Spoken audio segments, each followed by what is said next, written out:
We will start till others come, otherwise.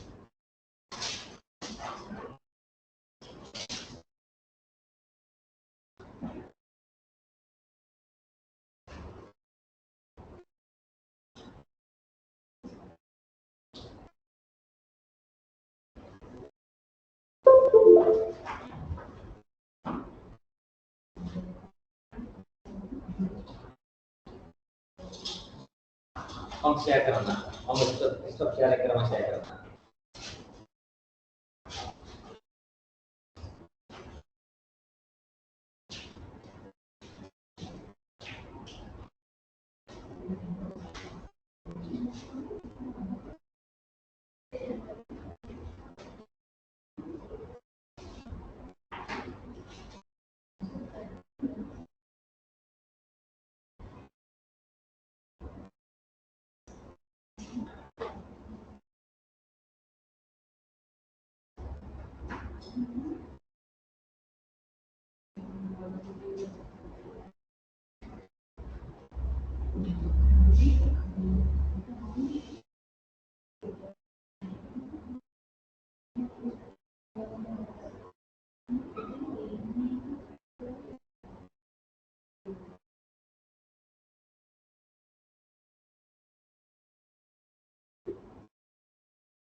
Shall we start and keep a message to others that we are going to start?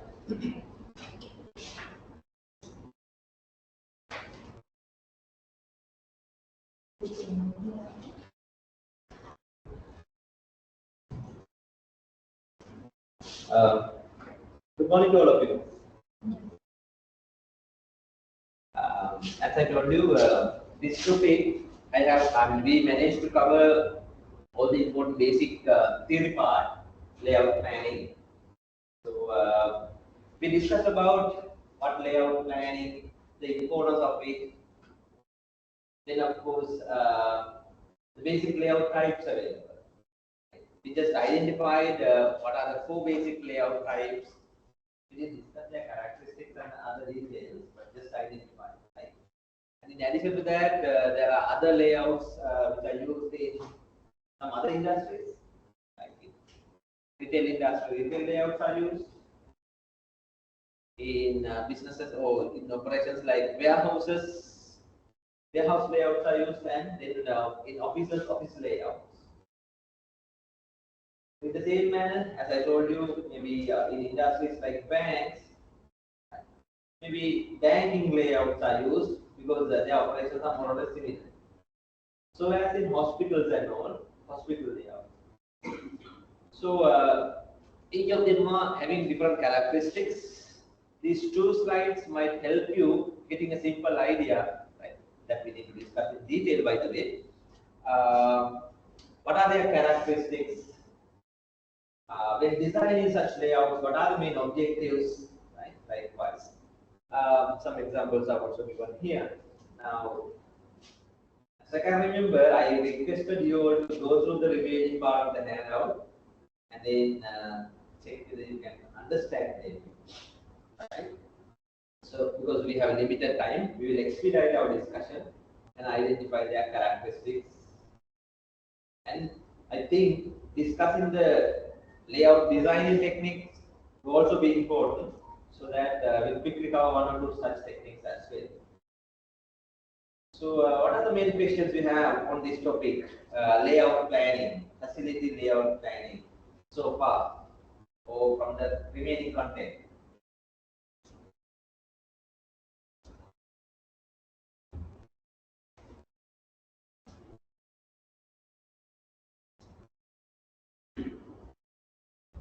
I hope now it's clear. Layout plan is all about the physical resource arrangement within a facility. It could be a factory. So where are the different production areas, maybe production steps or workstations, what we call, are located within the factory physically. So that we are to locate which machines, which department and all. That physical arrangement is what we call the facility layout. So when it comes to service industries, there are also layouts are used that is to maintain the smooth service operations. Maybe a supermarket, maybe a hospital, maybe even offices like your own organizations, like audit firms, they should design. So they should design a layout. Now, as you are aware, there are different design concepts.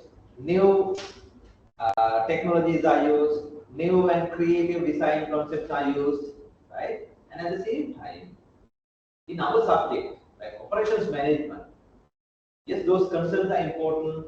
Creativity, attractiveness of the layout, everything is important. But more than that, from operations side, what we really consider is the operational efficiency. Right? How smoothly we can complete the operations there in that layout. There, the efficiency, and then of course the productivity, and then of course utilization. How to maximally utilize the space and then utilize the resources arranged there. Those are the primary concerns.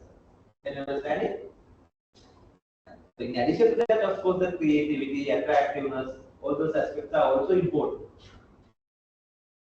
Right. To enhance the resource utilization, space utilization, and also the efficiency of the factory or the layout, how should we design layouts? Very important.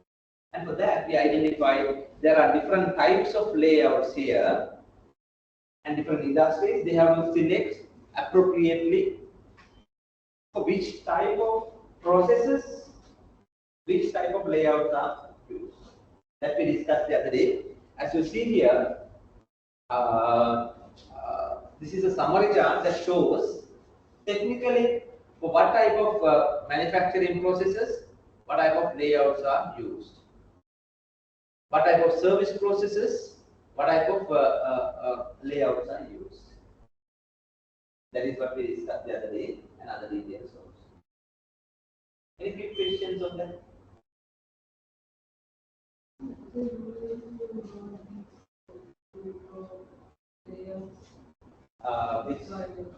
It refers to, now you refer to this slide, right? Yeah. This is just to identify their characteristics, right? These are very simple things. You will anyway remember those things, right? More than that,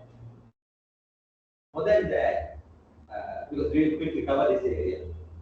More than that, what we should know is some techniques we used when designing layouts, right? And how such techniques can be used for that. These things anyway, very simple things that you can remember easily when we discuss.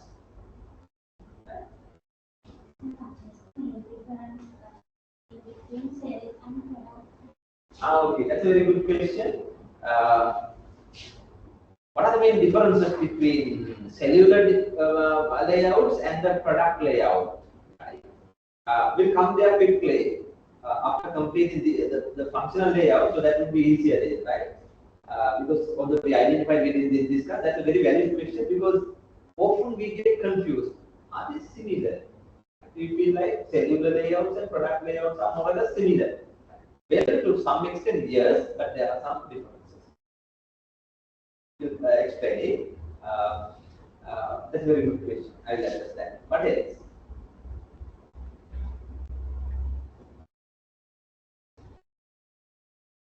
Yeah. Any other questions? Yeah. Hello, Mashanai. Anyone joining from the online? Please send us your questions also regarding layout. We can address it.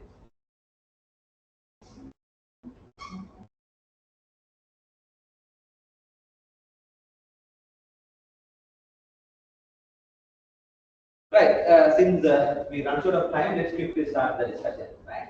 So the first one that we need to understand is one of the common layout types used in many facilities, what we call process-oriented layout,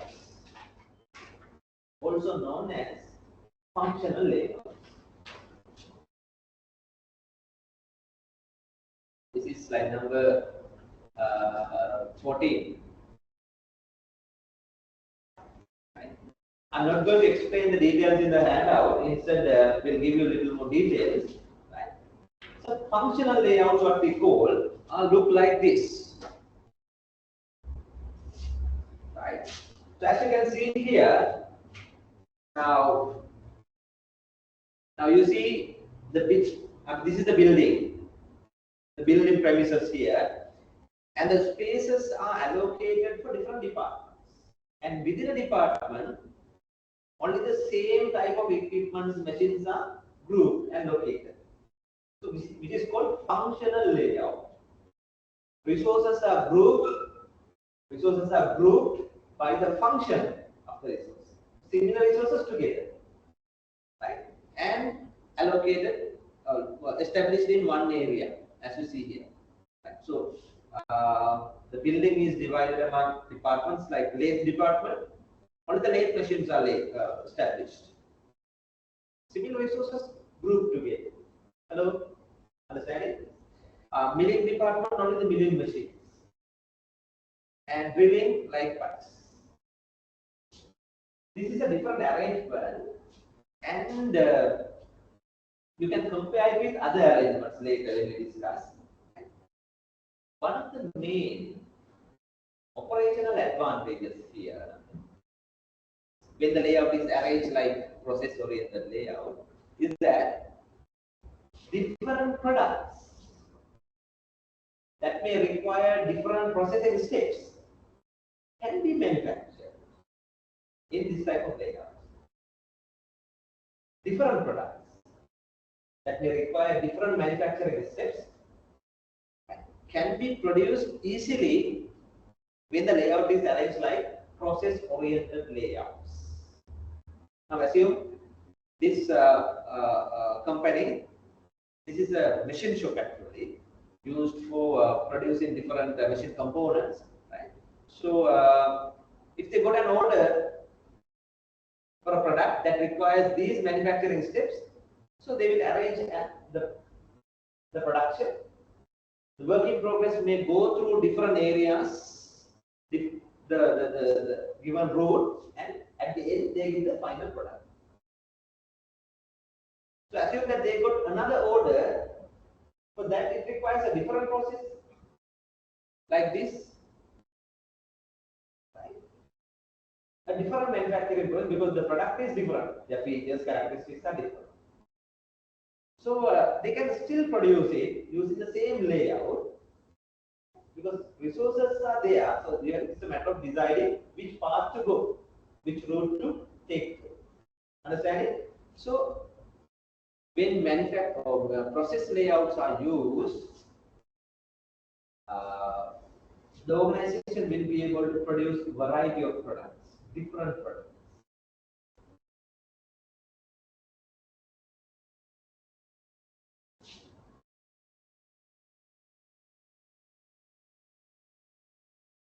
So as in services, when in service organizations, different process-oriented layouts are used, they can create and deliver different services. This is important. Do you remember the other day, under the previous topic, we talked about process types, right? So we identified some processes may require to produce different products. Variety, right? Product variety is high, right? Some processes, like what? You remember? What type of processes? Process variety is high. Job shop processes and then batch processes, right? mostly the product variety is high, and then we have project processes that is unique, the different one. So that's only one product is produced, and for that different arrangements are needed.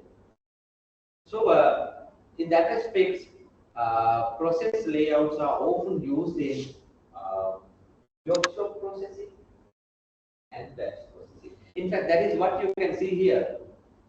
That summary chart. See, now these are functional layouts, right? So they are mostly used in workshop process, and then of course batch process, because there we need to produce different items, variety of items. In services, they are often used in professional service processes and service shops. Can you see?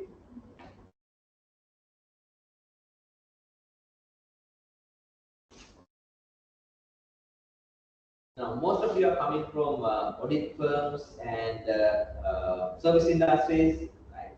So there you may see layouts arranged in this way. So departments performing similar services together.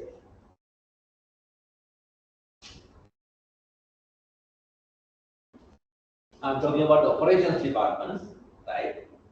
Operations activities, and they are arranged as functional layouts. Go through the other details in the slide number 14, and then of course 16, right?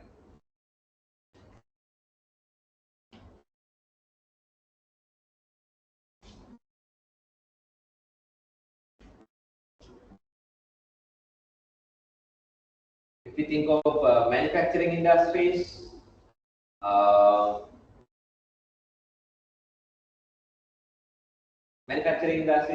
most of the time, if they are producing variety of items, like now in automobile industry, they may require different components and parts.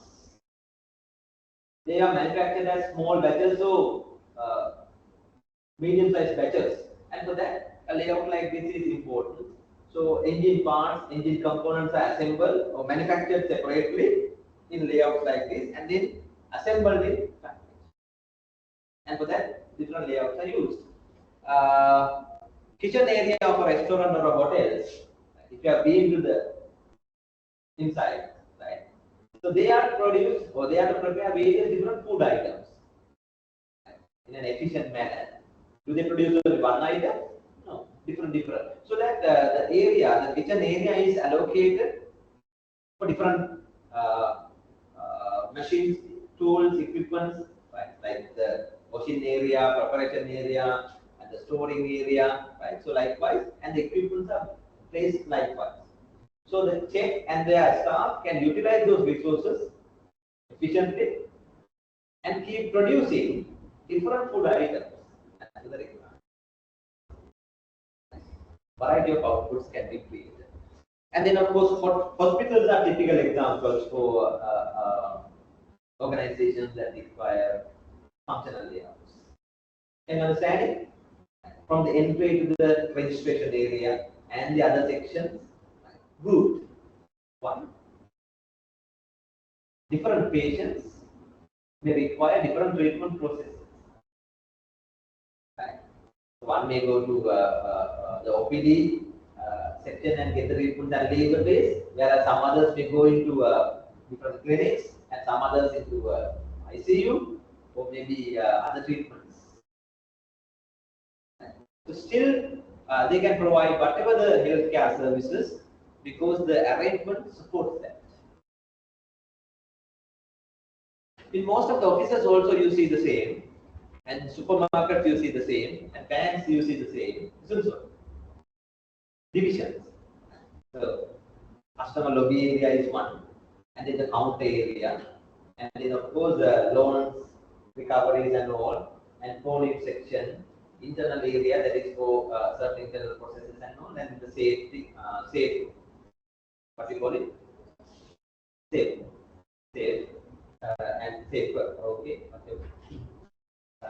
So they are located appropriately. When locating, this is a library layout in which we clearly see functional layout characteristics. Understandably, because readers and users, right, may have different requirements, so they may go through different routes within the library. Is that clear? So that no need to memorize it. You can understand it now, right? How in functional layouts the area is allocated? What is the main principle? Similar resources grouped together. Similar resources grouped together. It's there in the handout.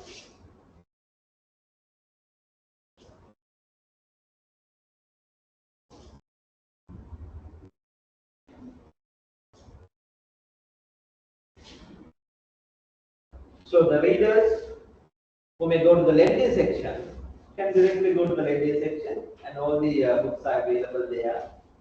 And then select and come and check out counter, come to the checkout counter and leave the place. Others who are coming to the study desk, they can directly go there or take books from reference section, come to the study desk and study.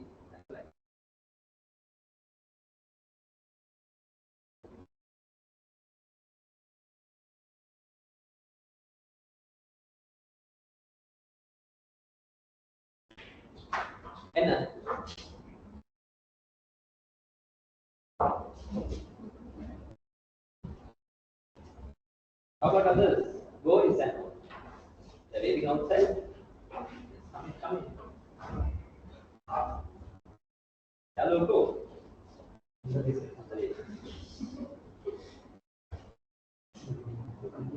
We just started. We are talking about different layouts, right? You can quickly join with us. And we were talking about one that is functional layout. Tell them what is the main characteristic here in functional layouts. Yeah, the space for the building will be allocated into different departments. Within the department, similar resources are located. Accordingly, what is the main advantage of process-oriented layouts?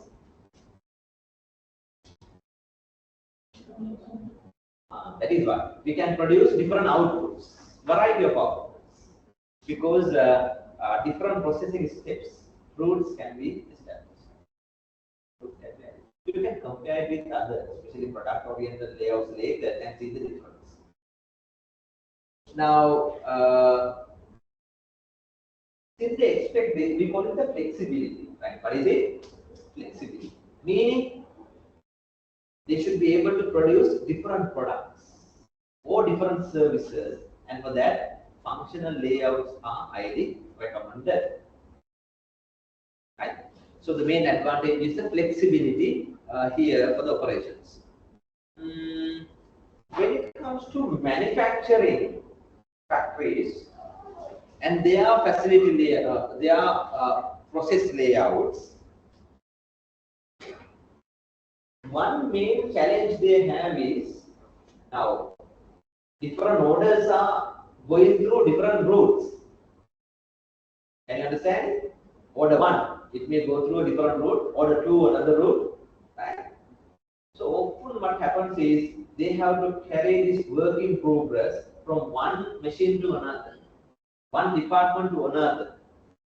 Can you understand it? So in manufacturing we call it materials handling. Right? Material handling. So the cost associated with that we call it materials handling cost. So different orders may go through different paths.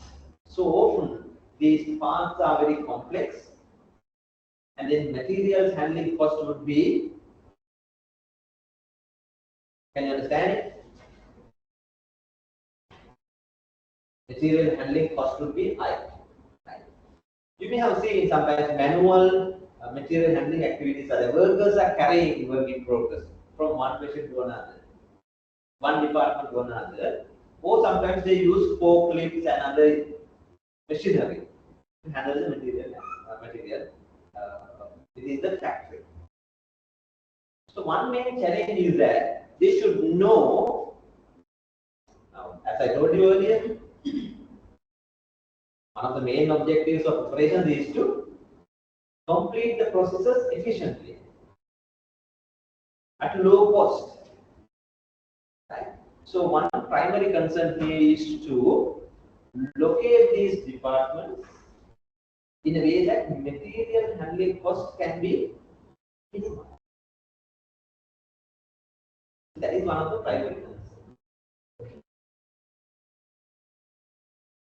when it comes to process-oriented layouts. Just assume a place like a press, a printer. Right? In the printing process, there are different steps involved. Right? For that, different machines are used. Right? And each printing order they get, it should be different. Right? And accordingly, different rules may be required for them to complete. Then that is why you see a lot of stocks, work in progress, stored at different places inside the press, inside the printer's premises. So they'll have to use forklifts. They'll have to use forklifts and other equipment to take them here and there. Now, what is the learning point here when it comes to layout? When deciding the machines or departments, right, that is the layout planning. So what should be the primary concern here for process-oriented layouts? When establishing machines, oh hello.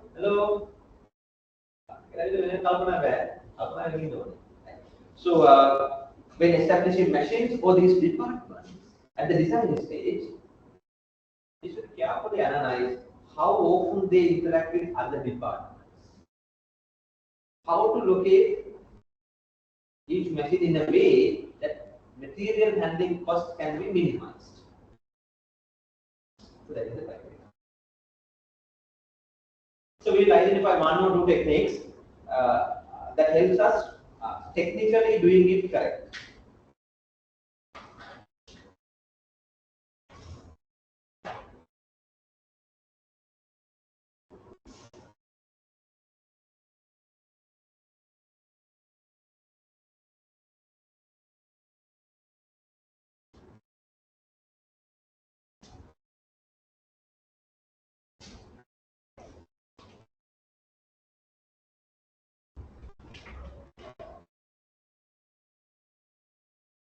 Now in service organizations like banks,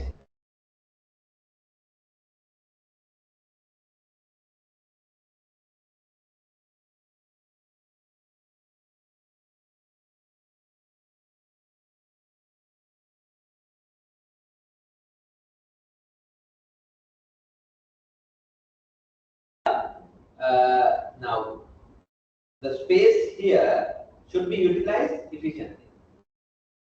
Now, customers or other people going through the facility should be able to smoothly go without any condition, right? So for that, what should be the primary concern? At a place like a bank or supermarket or a hospital, we have to locate each section, considering the efficiency. Right? Hope you can understand the departments that are frequently interacted, customers who are traveling often, right, should be placed close by, right? And thereby we can minimize the distances they travel often, and thereby reduce the time required for the service creation and service delivery. Can you understand it? So that is one. So that is the primary concern here in services: how to locate departments or sections which are frequently interacted close by, and others little far away appropriately. So for that, the techniques we are going to use would be useful. In fact, you also can use some such techniques when you plan your department or even your personal spaces and all. So let's discuss them, one or two techniques. So go through quickly the other details like the characteristics here. No need to understand everything, but if you want to know a little more details about it. This is the most common type of layout we see. Almost everywhere we see this.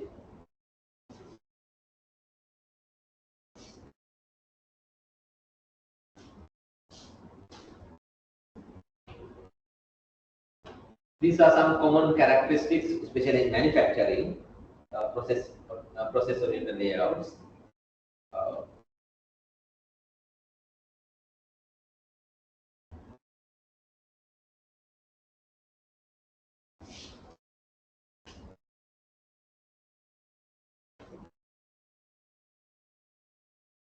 Space requirements are higher. Space requirements are higher because in case of manufacturing, they need to transport materials very often and machines very often. And now, if you think of hospitals, can you understand? Often they have to transport patients from one section to another. They have to take different machines, food items, and various different heavy equipment from one section to another. So that is why the spacious passageways are made, staircases, elevators, or whatever. So other details. They are lower capital intensive and low automation is used there. Most of the process-oriented layouts. Facilities are more labor intensive. Right. Can we identify one or two techniques that we can use? Now let's come back to product layouts. So I'm moving to some of the advantages, disadvantages. Just pay 1 or 2 minutes. Attention for 1 or 2 minutes. This is slide number 32. Briefly introducing the advantages and disadvantages of basic layout types. No need to memorize anything. Just have an idea. You can compare. That's enough. One of the main advantages is flexibility, as we understood, and then relatively robust in the ease of disruptions. Because one machine is not working, no issue. We can replace that machine, and until such time, other machines in the same department can be used. So robust. Relatively easy supervision of equipment or plants. Space utilization is lower, that is one of the main disadvantages. Would result in high work in progress inventory or customer queuing, because they have to move from one area to another and wait. The flow within the factory or within the service area would be complex and would be little difficult to control. So likewise, hope you can understand it. You will better understand it when we compare it with product-oriented layouts and then of course set. Moving to slide number 34. To identify some basic simple techniques used in designing layouts.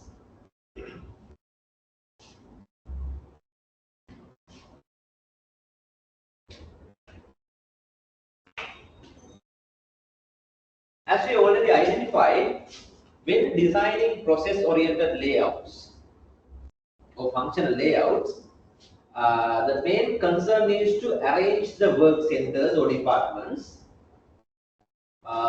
so as material handling cost can be minimized. Right. Now there are two main factors determining that. One is how many orders, size of the quantity, size of the loads that goes through different departments. In case of services, that is a number of people, right? And the distance they cover. Distance it should cover. So depending on that, the material handling cost will be determined. So the idea here is to minimize the material handling cost. So two things. You may not understand the manufacturing example, but if you assume now, think of a printer. Yeah, the different printing steps are located at different places within the building, right? There can be different types of printing, right? Different steps in printing process from beginning to the end, and cutting and packing, right? So the size of the load and the distance of the load would be considered here.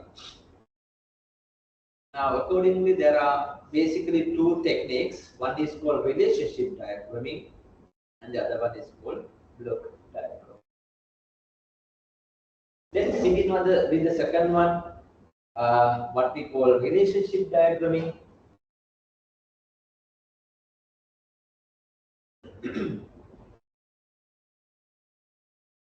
Relationship diagramming that you would understand easily, right?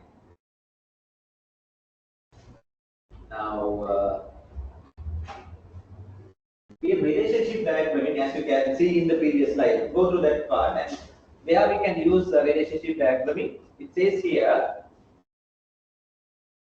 when quantitative data is not available, when we don't know how often loads are moving from one department to another, when we don't have numbers. So expert opinions, their judgments, their qualitative understanding will be used here in relationship diagramming, right? So for that, as it mentioned here, the optimal layout solution is based on judgments, what we call location preferences between areas.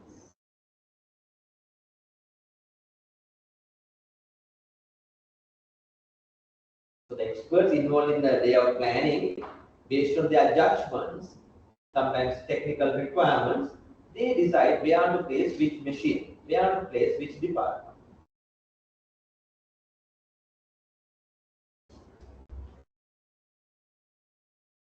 So this is a practical technique that we may all often use, right? Maybe as managers one day, you will have to plan your layout for your office and all. Even for that, you can use it. Not only for new layouts, even the existing layouts that is available can be evaluated using this technique and then propose improvements. This is what we are going to do. Likewise. For that, this technique can be used. Let's see what that technique is. I don't think you have studied it before. Have you? No. And this is a very simple technique. When you do it manually, this is how we do it, right? Now we have to prepare a summary table like this. We call it a schematic diagram or relationship chart.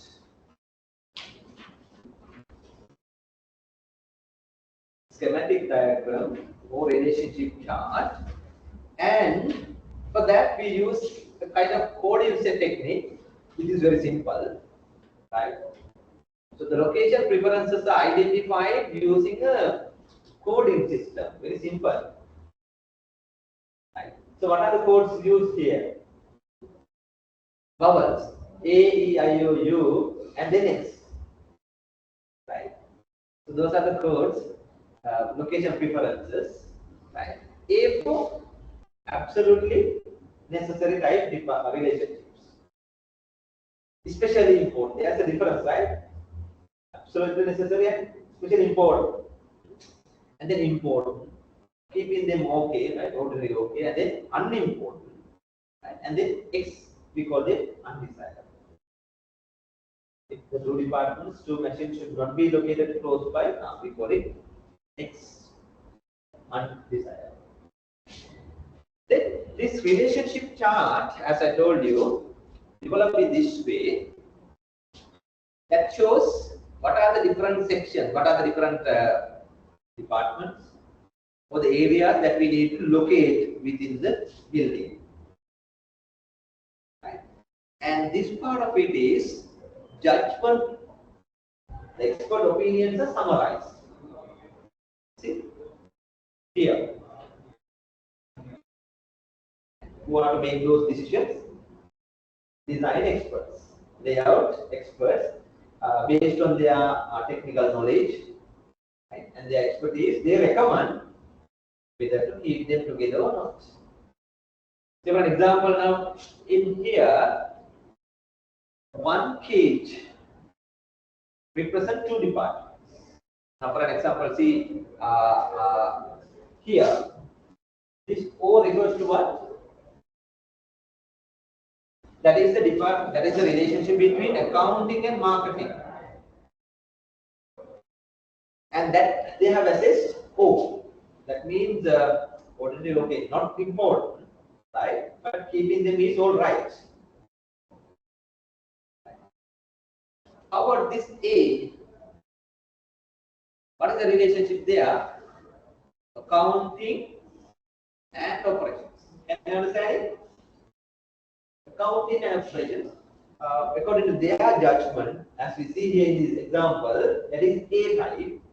It means absolutely necessary. Understand? So who make these judgments? Experts. Right? Whether to, I'm considering department A and B, C and D, they make a judgment and summarize it here.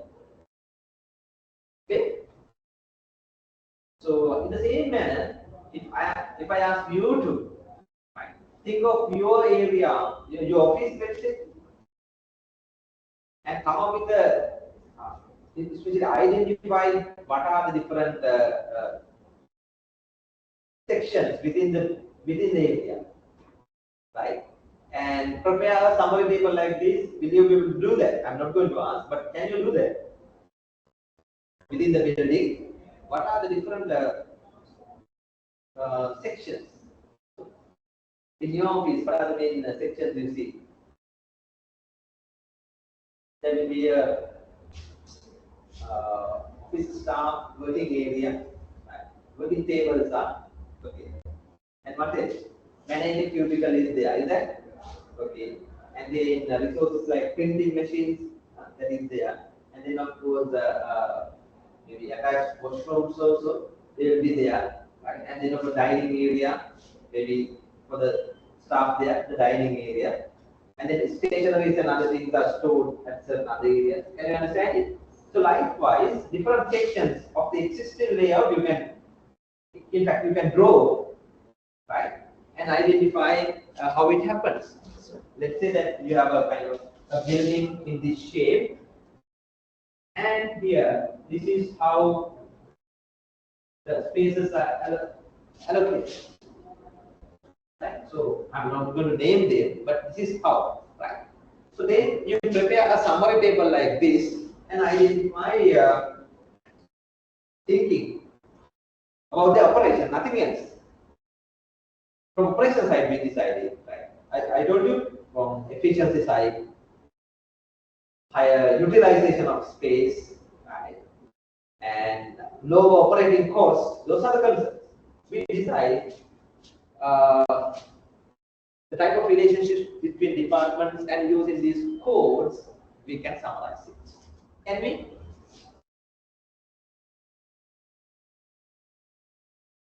We can use this in two instances. One is to design team layouts, right? And also to improve existing layouts.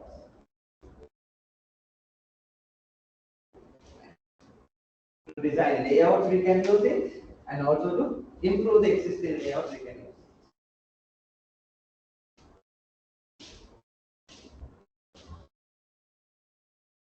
Now, if you are doing it manually, this is how we do this. Because simple layouts can be even planned manually. Right. Now, for this coding, we use line coding technique, something called line coding technique. Right. So, for A-type relationships, we draw a line and 5 lines. So, E 4 lines. I O 2, right? This is the line coding technique, and for X-type relationships, zigzag lines are used. Zigzag lines are used.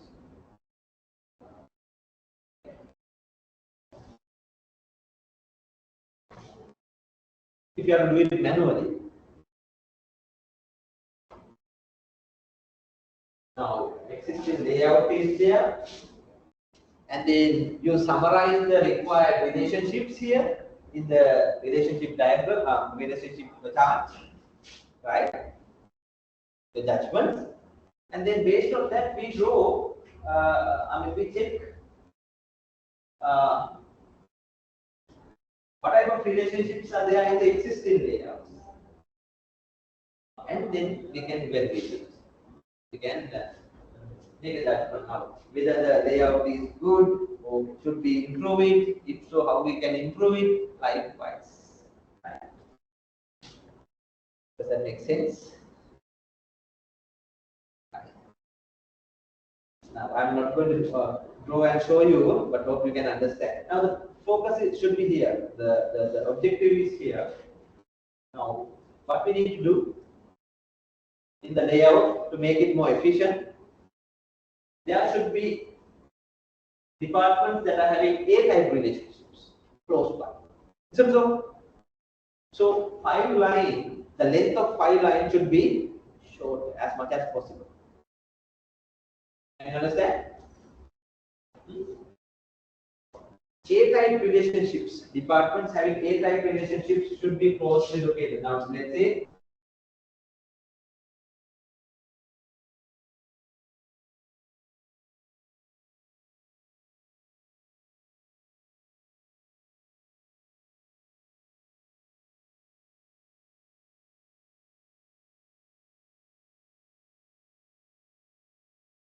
yeah, or let's say entry point to the self-service what we call kiosk, right? Quick kiosk, CDM, ATM, and all. So it should be close to the entrance, right? Because absolutely necessary entry and the kiosk area, absolutely necessary, isn't so? And then coming to the bank, then there should be, let's say, the place where they locate slips and all. Right? That should be close to the entrance and close to the counters. It's absolutely necessary because they are often used. Otherwise, what will happen? Users will have to use here, go here and therefore look in there. Technically, we think and locate it. So, how about, let's say, I'm already here, but it has that one is something like this.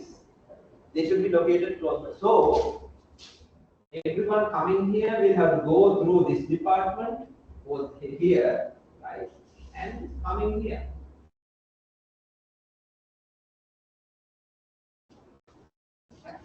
Is that a good sign? No. Can you understand? In another example, let's say department 6 is here, and according to the judgment, let's say X type relationship. So that you have to denote it by using zigzag line. When you see this in a layout, right? What can you conclude? Is the existing layout good? No. Should we improve it? You have an idea now? So simply, if you don't have even numbers, how often you take products from here to there, right? How often you go there and all, but still you can improve the existing layout by looking at, by considering the judgments of experts. Clear?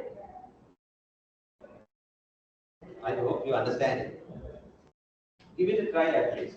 Even in the exam, you will be given sometimes this one or the other one, right? To assess whether you have understood it. Now, this is how it will be done. Manually doing it. Any quick chance?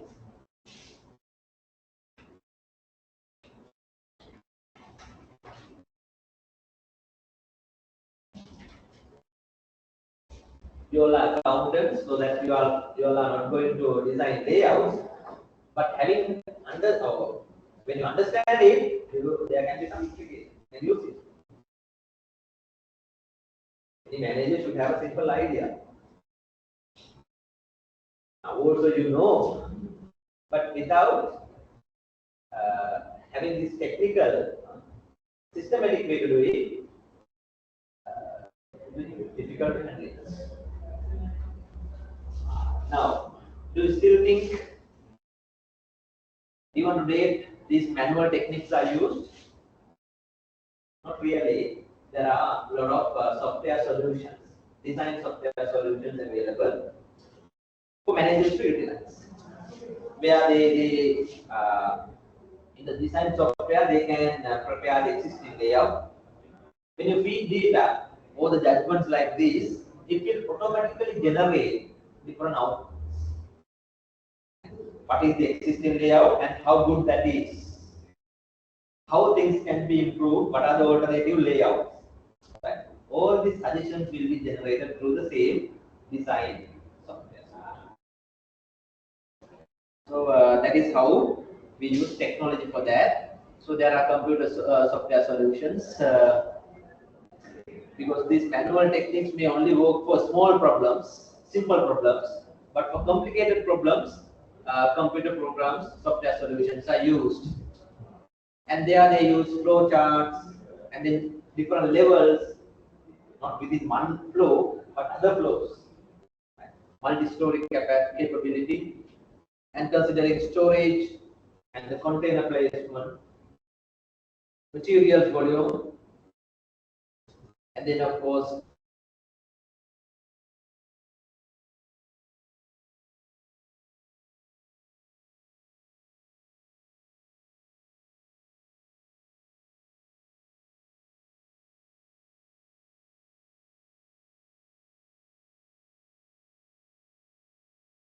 times, and then of course using color coded flow lines. Right? These type of techniques would this type of software solutions would help to improve the existing layout better. Because unlike in an office environment, like simple building, right, simple departments, within a factory there are many machines and other departments that they have to carefully analyze and locate, so that these techniques are used. Right. So that, say, this is an output like that. So different departments, and using the flow planner, flow path calculator, so how often these departments are interacting using the real time and real data. It suggests whether they exist or how the existing layout works. It seems perfectly all right. Most of the departments here. So likewise.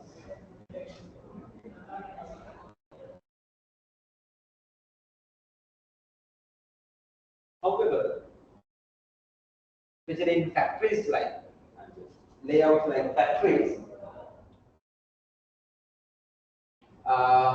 just looking at these judgments and opinions may not be adequate.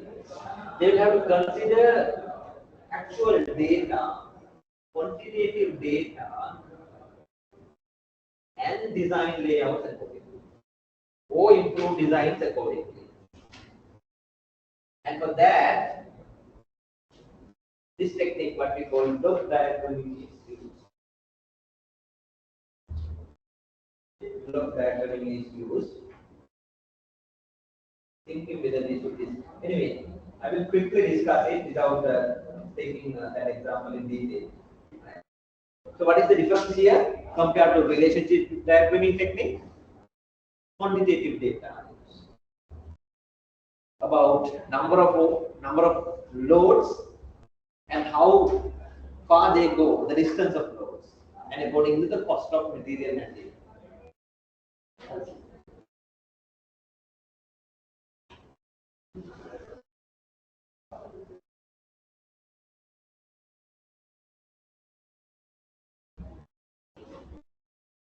And there are also simple calculations, simple layouts can be planned using manual techniques. Otherwise, they will have to go for software solution.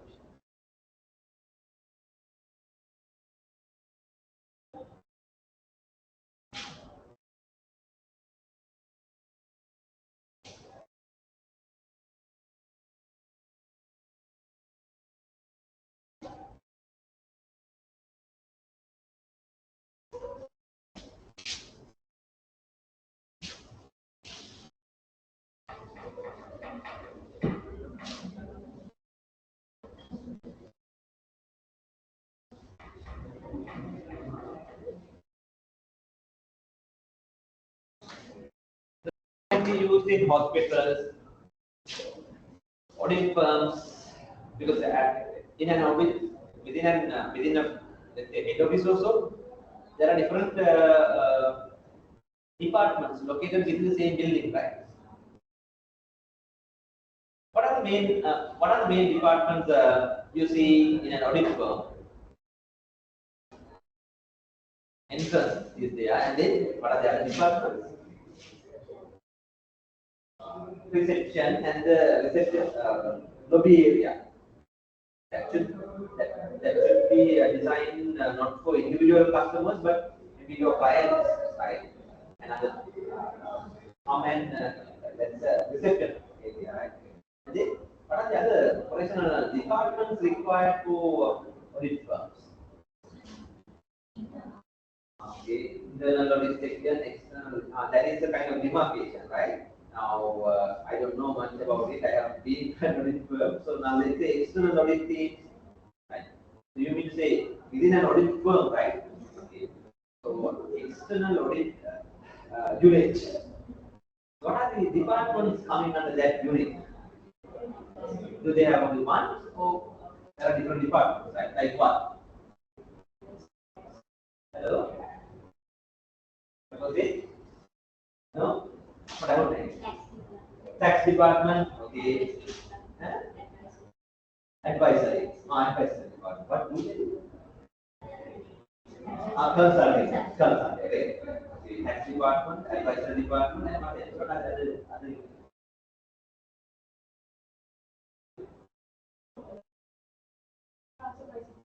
transfer pricing? Okay, transfer pricing unit. What do they do? And then audit firm transfer pricing. They are specializing in calculating those. Okay. All right. As a part of tax department. Okay. I'm not sure they are about this. Sorry. So, what are the other departments? Stationery, and the area for locating stationery and that templates and all the other stationeries are printed and then located somewhere. Is that? What else? What are the other sections? Is that only related to tax? Okay, administration area. HR unit. Finance department. Okay, so the small one. uh, and from operation side, I mean, are they IT department? Okay. Now, to provide audit services, are these departments enough? I mean, taxation and what do you say, consultation unit, and then the transfer pricing unit. And are they enough? I think there should be more, right? Security services, okay. Security services, sorry, security services, okay. Secretarial services, okay. So likewise, it depends on the scale of the business, right? And the range of services they create and deliver, right? Right. So now we can think about it. Even for a service organization, we can try it out. Right? How often these departments interact? Now that is the situation of a service. Think of a think of a hospital. Patients and their guardians and their relatives and all. When they come to hospital, there are different sections already established so that they can go through the facility. So as at a bank, so as at a supermarket, can you understand it? So the distance they travel determines depending on the layout. So they can nicely analyze it, and then if needed they can change the places so that distances can be minimized. Not only for customers, but even for the internal staff. That would be great. And for that, layout improvement can be done. And block diagram is all about using numbers, actual data, right? And then designing the layout. Now, their main concern is, the aim is something called minimize non-adjacent doors between departments within the facility.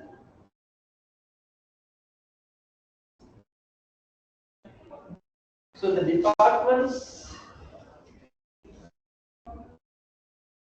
let's say it's a simple building that has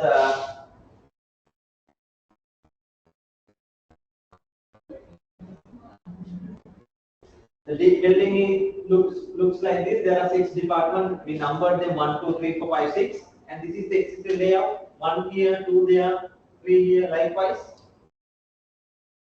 So the transactions between adjacent departments, in this case, let's say 1 and 4, adjacent, next to each other. Any transaction between adjacent departments, we call them adjacent loads.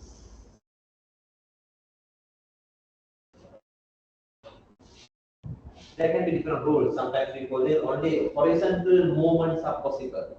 Some factories, given the flow, only horizontal movement.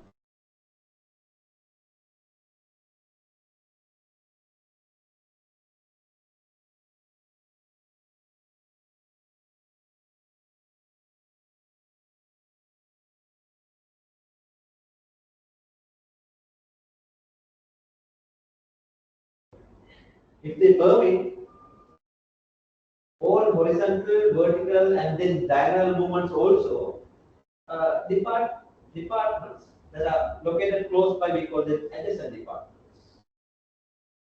So any transaction between them, we call them adjacent loads. However, departments that are located little away, we call them non-adjacent. So any transactions, let's say 1 and 2, first it has to come to location of area of 4 and then come to 2. So such we call non-adjacent.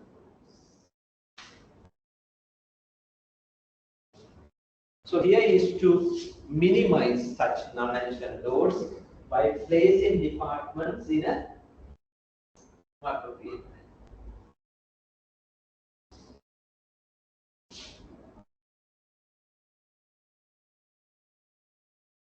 And for such, let's consider this simple example. Should be, or shall I just explain it? Is that enough? Or shall we take 10 minutes and do this so that you are aware of it, how to do it? Now, in this simple calculation, you should be given the building details and other details also. It says now they have a building that is 60 feet low, 40 feet wide. There are 6 departments to arrange within the factory. And the primary concern is to minimize the material handling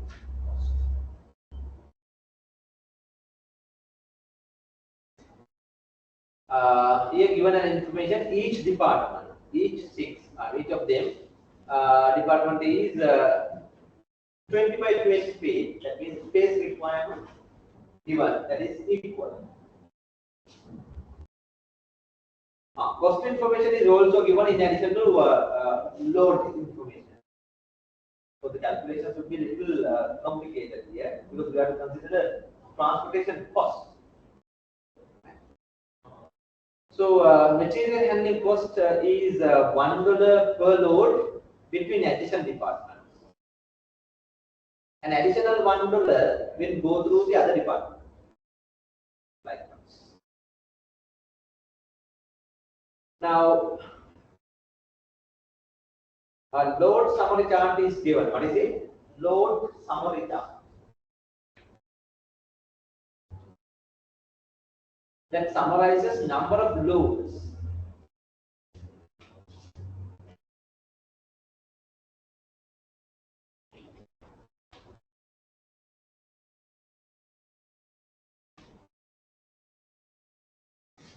Load summary chart.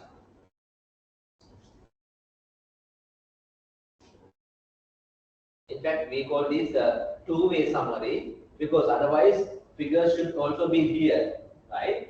Now transactions can be from let's say 1 to 2 and 1 to 2 and 2 to 1 here. And this area, there are no numbers here. This means they have converted it to two-way summary, right? Which is important. It is important these calculations. If you are given numbers here also, we need to add them to the upper side of it and make it two-way summary. Now this is a two-way summary chart. What I mean by two-way summary? Now there can be transactions between 6 to 3 and 3 to 6. Both summary values are mentioned here.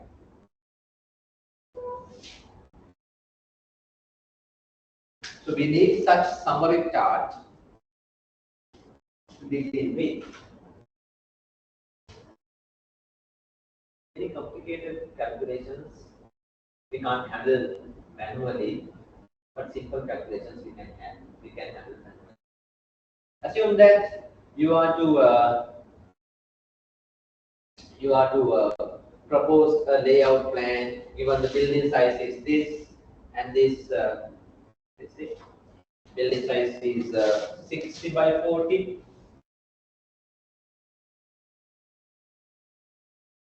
And the space requirements are equal, that is 20 by 20. This is the building. There are 6 departments from A to 6. A to 6. Assembling, painting, machine shop, receiving and shipping and testing, you know.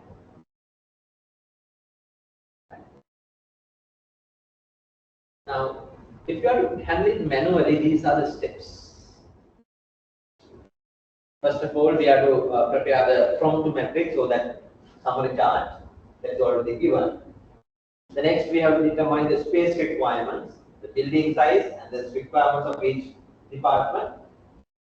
Now, in exam questions that will be given, but practically, if you are to do it, you have to do it. You have to estimate it. Now comes the third step. Develop an initial schematic diagram, or what we call the basic layout plan. We call it the initial plan.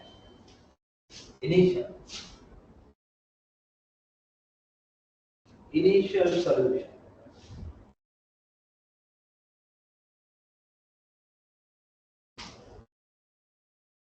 come up with the initial solution. Right? What we mean by initial solution here is a kind of starting point. Right? We have to start from somewhere. So we can come up with the initial solution,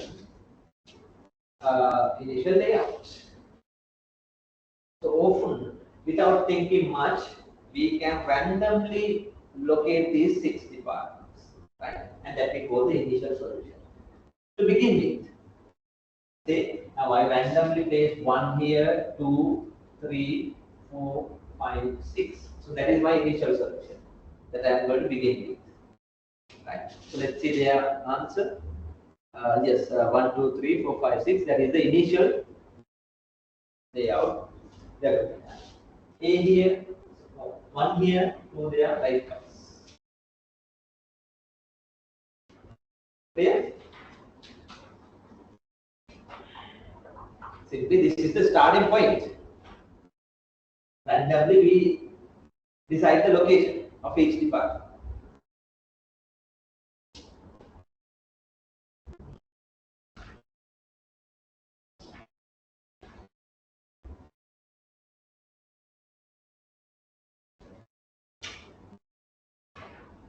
And then on this random solution,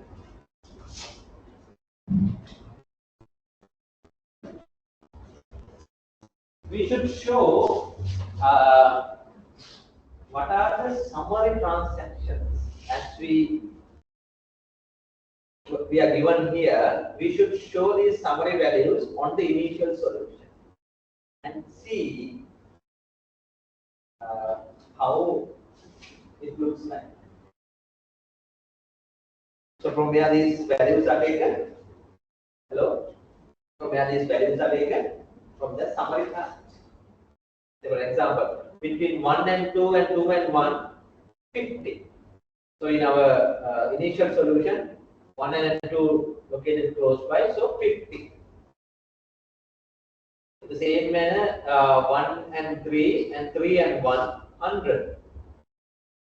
1 and 3 and 3 and 100, they are not adjacent departments, they are non-adjacent departments. So it's shown like this, right? So that we can identify it. 100. And likewise the other numbers.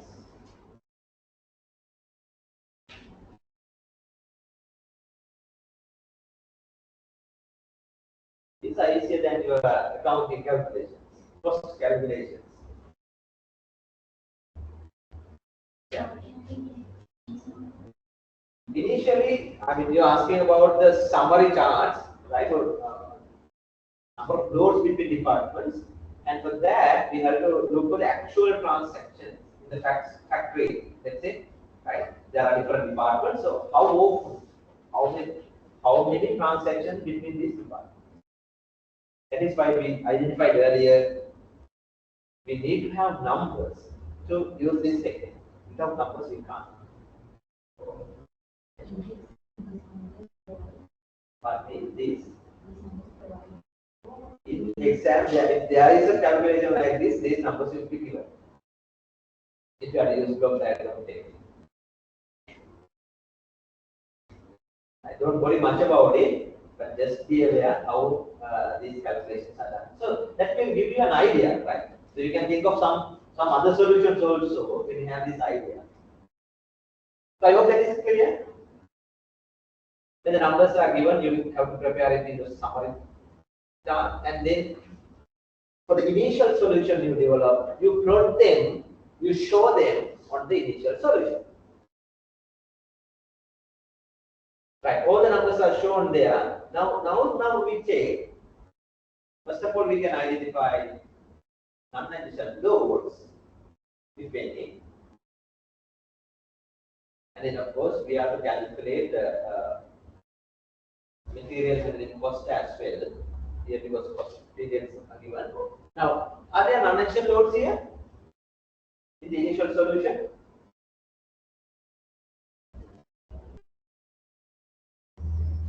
Is it clear what I am asking? Non-adjacent loads?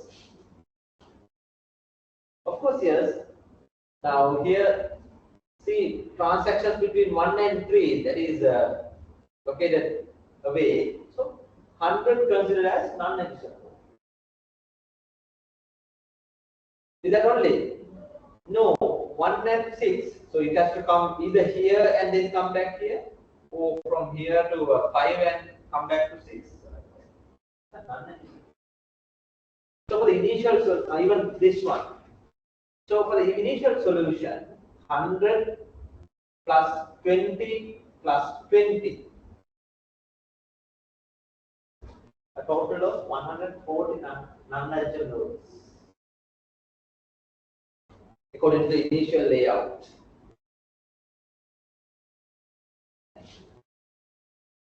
Okay, this is the starting point.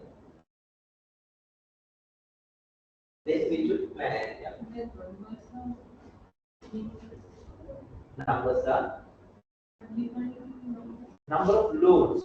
Now, at rate, work in progress, right, should be taken from one department to another, and from there to there, right? Unlike in services, and understanding.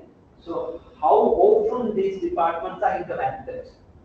Quantified when we use it here. How many loads have been transported between departments? Real number.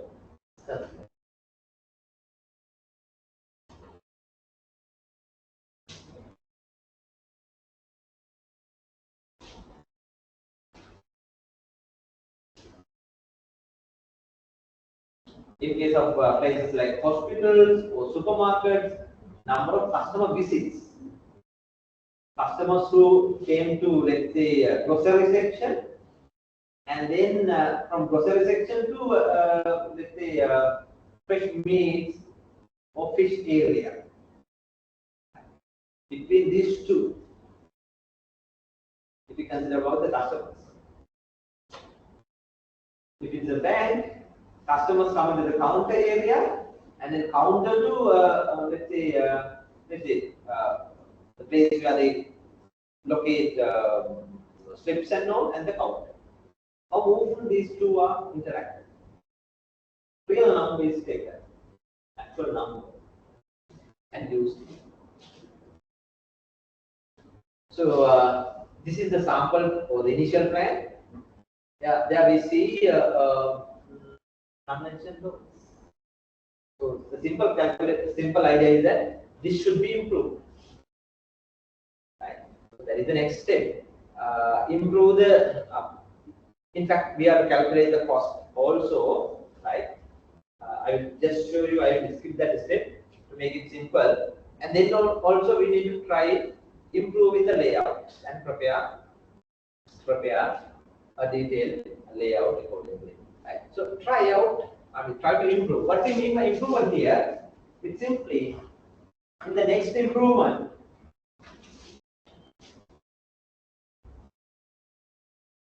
We should change the places of departments. We should change the places of department from the initial solution and try to minimize non-adjacent terms.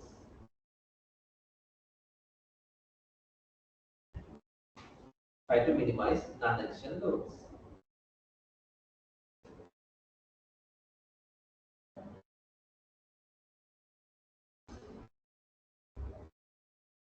And to focus, if you are doing it manually, we have to go step by step. Right?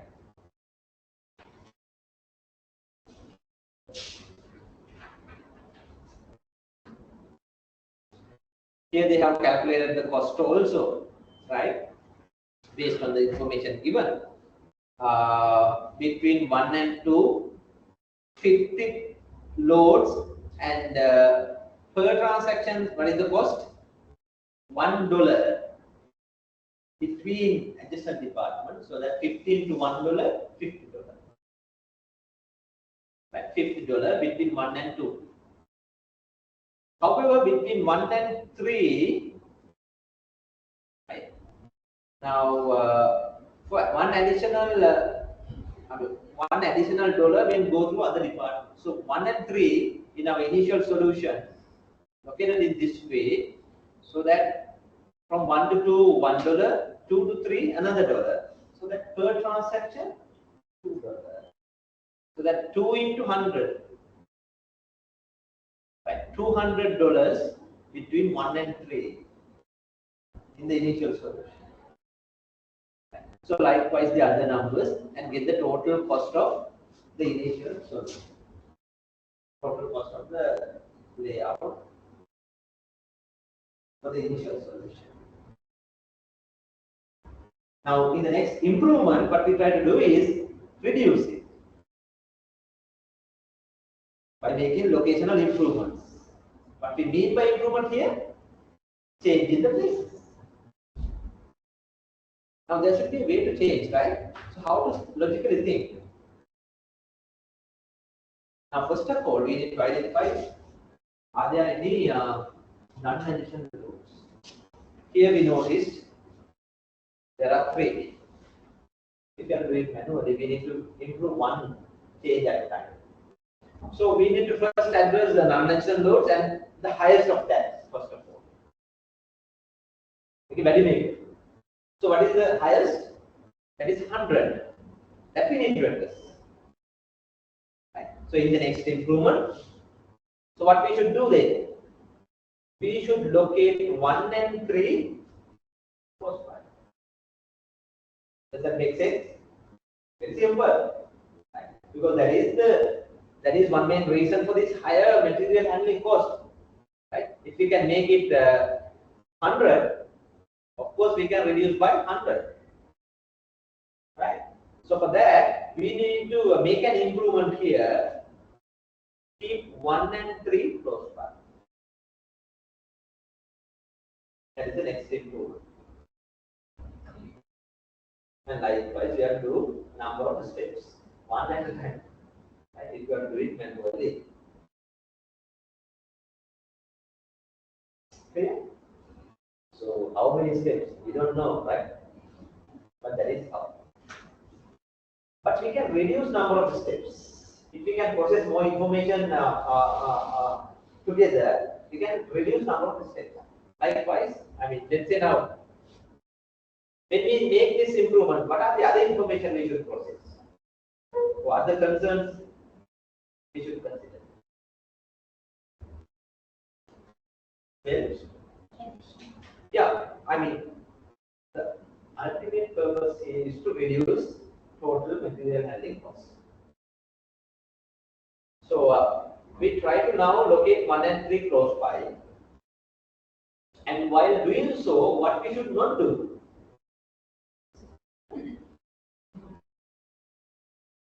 Okay, some other departments, right? We have to be conscious, right? Not necessarily the low cost department, but the other departments that are more important to keep together. Right? We should not change them. So what is the next highest value that we should consider there in this existing layout? Can you understand? That is department 3 and 6. Right? So the next improvement, we go to 1 and 3 locate together, we should not change 3 and 6. Otherwise, it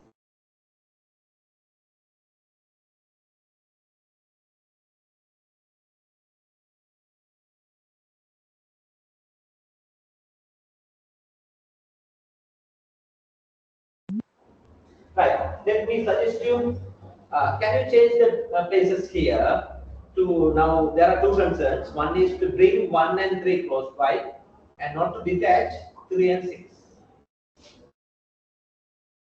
So come up with a new solution here, layout plan, that you think is a better one.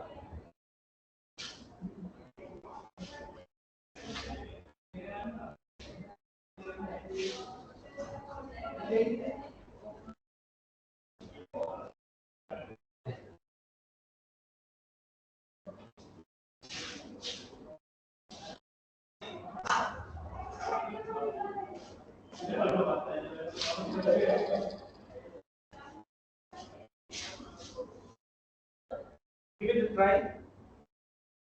Then you will understand that you can handle them in any any complicated situation even you can handle it.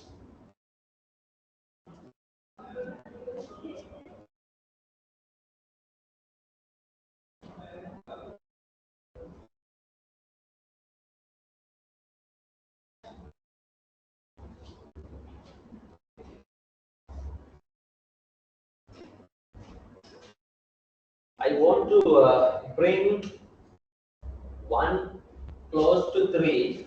Right? Let me take it here and keep 3 here, 6 there, and change the places of other departments, right? While trying to minimize the total material handling cost.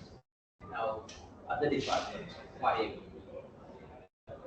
Open interact with 2, 4. I keep 4 here, right? Because it interacts with 3 also. See, I'm parallelly processing such information as well, and then 3, 4 and 5, 4 and 2, 1 and 6. What if I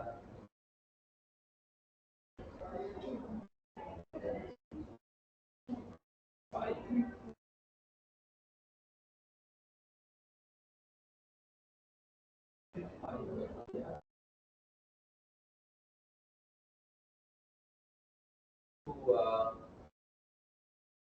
To here. Hope you get a simple idea, like that. You manual processing. Simple problems can be addressed manually. What did I do here? I took 1 closer to 3, right, and kept 6 close to 3. And the other places change, looking at the other numbers also, so that I can minimize number of steps. Now check whether this is an improved solution. So for that we have to show these numbers on the answer and check whether there are non-additional loads.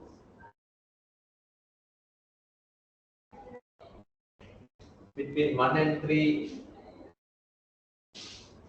100, 3 and 6, 100.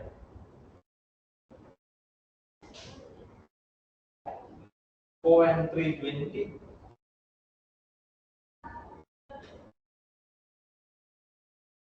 1 and 2, 50. 2 and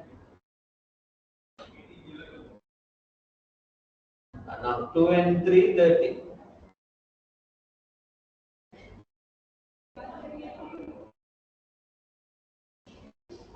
2 and 4, 50.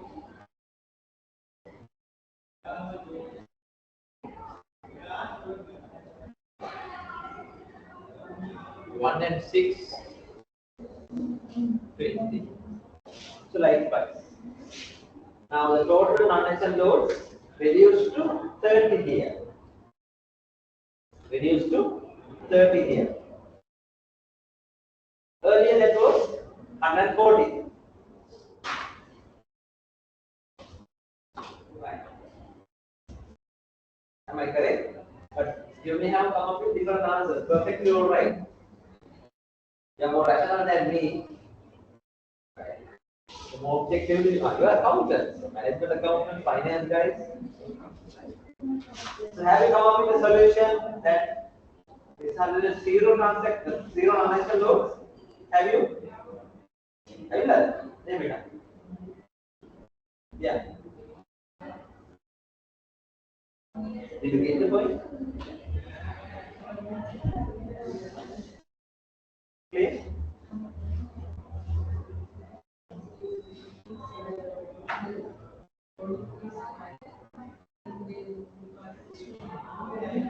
That is a simple idea, of course. Especially they should be non-additional. Because that then the material handling cost will be high. That is the idea here. For functional layouts, we try to minimize material handling cost, and for that we need to locate departments which are frequently, which are often interacted. Simple, very clear. That is for functional layout. Because different orders may go through different processes. Different customers may go through different paths. The layout should be designed after carefully analyzing data, how often these departments are interacting. You got that idea, that is what we need. It's not arbitrary we place them then and there and see how difficult that is. Isn't so? Right. So normally, isn't that what happens? Right? We design the departments randomly, then establish the department. Later we see going there, coming back, and going there, coming back. So like that's unnecessarily wasting time, and that creates a lot of operational issues. Not only the distances are higher, time unnecessarily increased, and then the cost and the time, the productivity goes down. Right? The unnecessary clutter, right? Cost, efficiency goes down. Now just assume sometimes labor intensive factories, right? Sometimes they, most of the time they use workers, so they locate their dining areas, their canteens far away, or their sanitary facilities little far away. Just think of garment factories, most of them are women, they are using, right? As the workers, and then they travel here and there, right? So what they have been paid? Going to washroom, basically, right? Because they have been traveling there, where you go, right?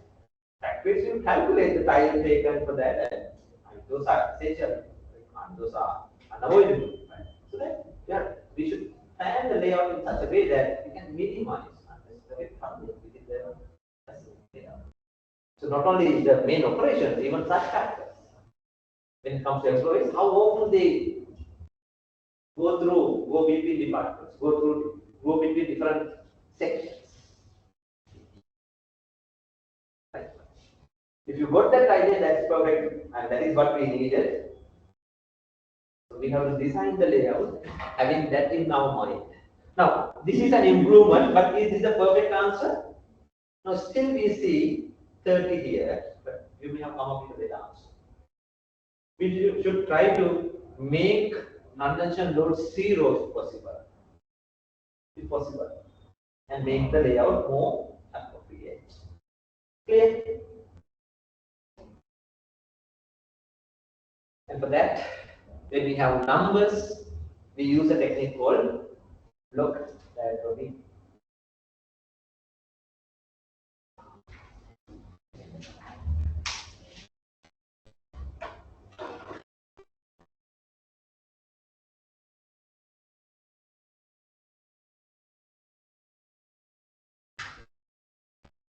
Now, this is a very simple example we discussed, but there can be, if we have to handle some practical situations, there can be certain practical constraints as well, like, let me share one or two. Now, there's a building that is vacant that you can decide where to place which department. But entry and exit, that is given. You can't change the entry point and exit point to the building.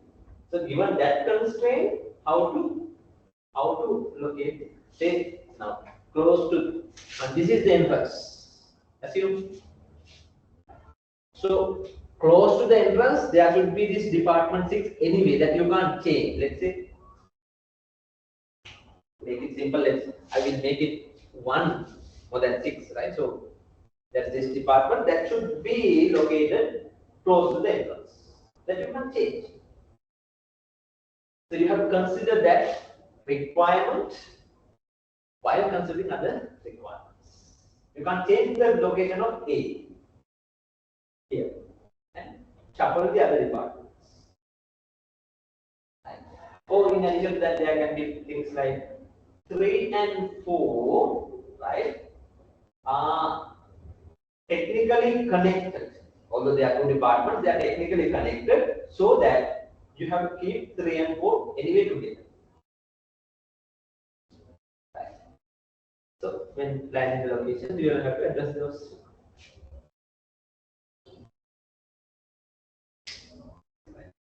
Understanding? That is about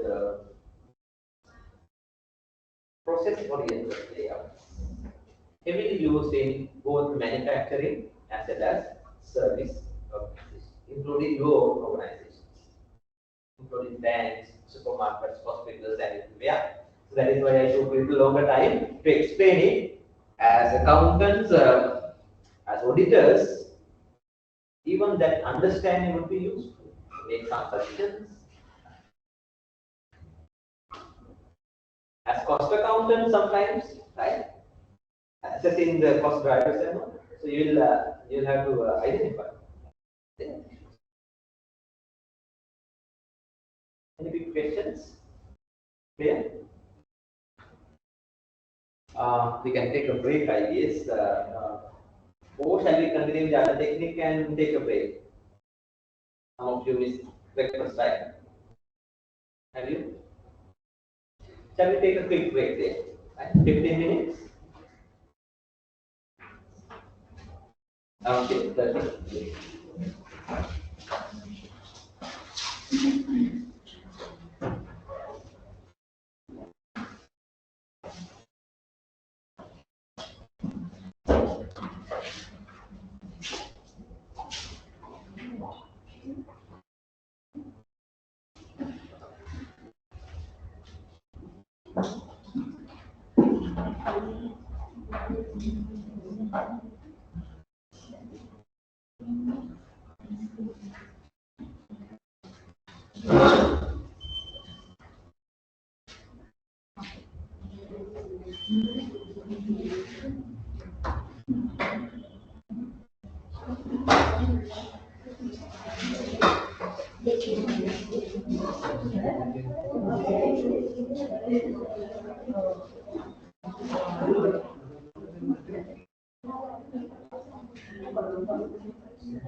Sorry,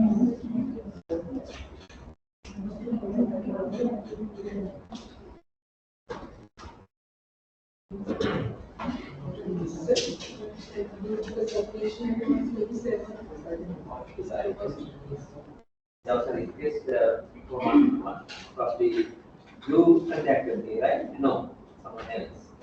Regarding July 27 presentation. Yeah. Is that all right? Convenient for the groups? 27.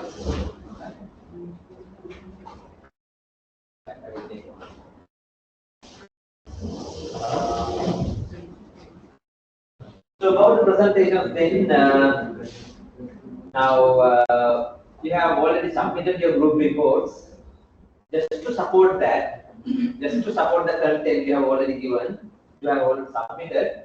Let's have these presentations on 27th of July. So regularly coming for the physical session should attend, right? And others may join, or few may join through the online. One not here in Sri Lanka, and then no need to present everyone in the group. You can select probably 3, right, or 4, right? Depending on your requirement, you can decide. Others should be here anyway to answer any such questions coming from the content, right? Probably ask simple questions. We'll ask few simple questions so that they can show that they have also contributed. So that will be the total, that will be the main 2 activities for the CA part, report plus the presentation. So the presentation 20 marks. And I initially thought of giving 12 marks for the group and 8 marks for individual confidence and the way they present here. Should it be 12 to 8 or 15 to 5? What do you prefer?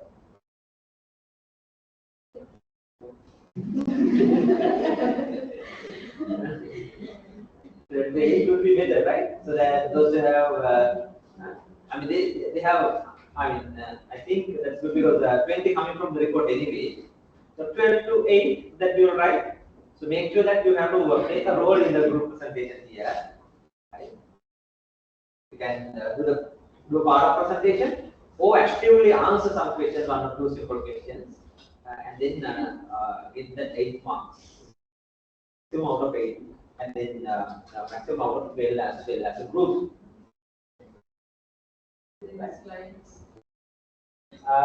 Let's make it to 15 minutes presentation maximum, right?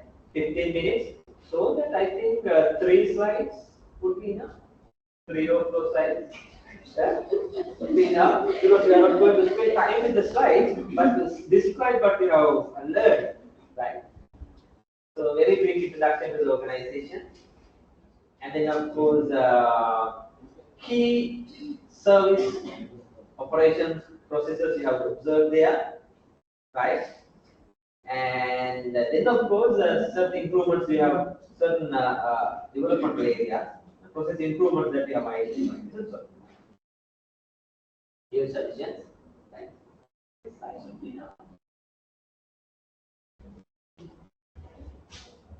That is why 3%.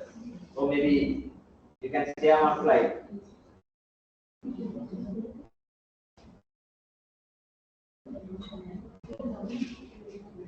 No issue, you can have 5 or 6 slides, but make sure you finish it within 15 minutes. You know, the purpose of this is to share your learned experience with other groups. Because operations management is something, an area that you don't understand also. So when you share, hello, when you share your learning experience with other groups, that's a learning point for them. There are 6 groups as a category. 6 reports are there. Right, I will just show you, I will briefly describe the other layout types and move to the next topic rather than spending time for the design techniques and all. That might take under 1 hour. That is fine. Right. So let's quickly move. Let's quickly move to the other layout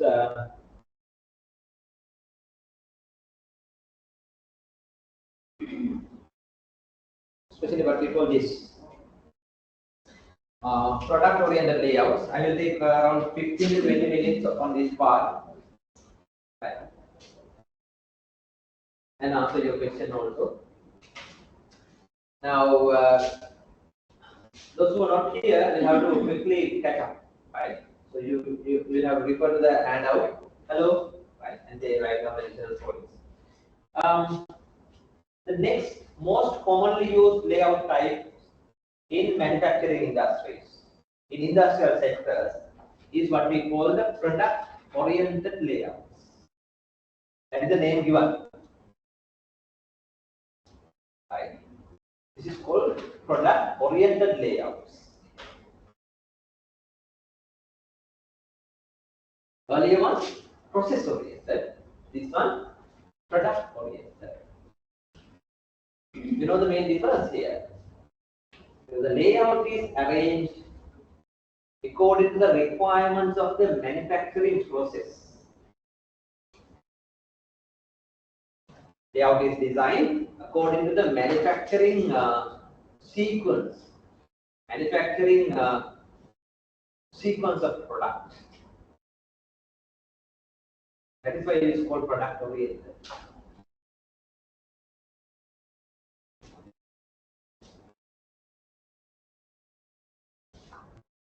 So there are basically three types of things being processed. One is materials, one is customers, and the other one is information.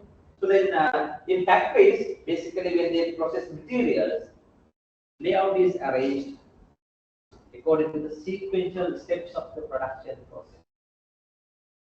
What does that mean? From the starting point to the end. So this is what you get a simple example, right? So the entire premises or the building, the space is utilized to have different production steps. 1, 2, 3, 4, likewise we call them workstations. At one workstation, certain operations are performed. At one workstation, let's say this is the starting point, and there will be a workstation. Certain processes steps will be taken, okay, and forwarded to the next workstation that is connected to that. Next to that, and that is connected, and that is workstation 2. There are some value additions are done and forwarded to the next step. So likewise,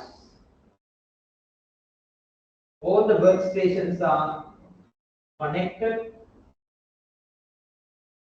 till the end. At the end of the process, you get the output.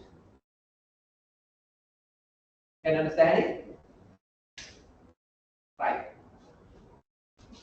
The departments, machines are located within the factory according to the manufacturing sequence of the production process of each product.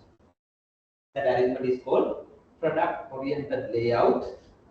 So unlike here, right, functional layout, there can be different roles. Can you remember? Because they are aiming at producing different products, creating and delivering different services. Here, the purpose is to produce one main standardized output using the process here. Can you understand it? You should be able.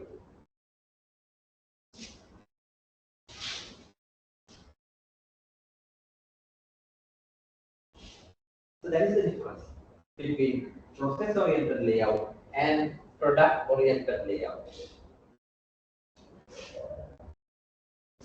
So this type of layouts are often used in assembling factories, where the final product is assembled using different components and production steps. Right? So at different steps, different activities are performed, and that is how factories operate. Now, as you can see here, let's see.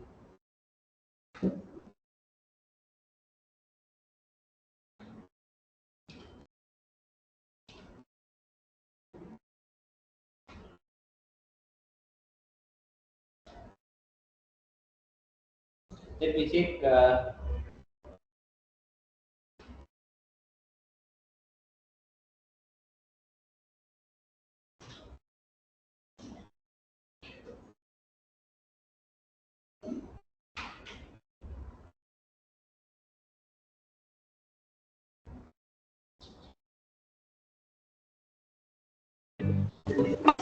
ඔය ස්පොන්සිගේ bacteria ඇති.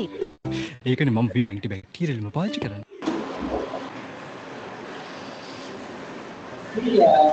These lines are lines. In fact, they are moving. Because they are moving assembly line.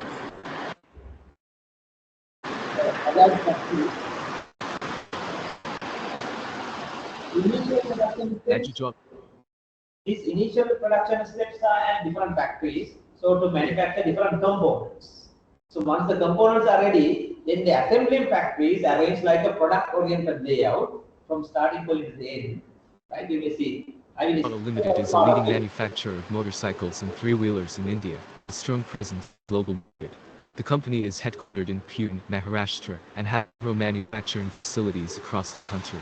Bajaj Auto has been operating in India for over 75 years. It has built a reputation for producing reliable, high-quality vehicles that are affordable and fuel efficient. One of the key factors behind Bajaj Auto's success is its commitment to innovation and technology. The company has invested heavily in research and development to create cutting-edge in different facilities, different factories, of which the layout is more like process-oriented, because they produce different components, engine parts and other components separately.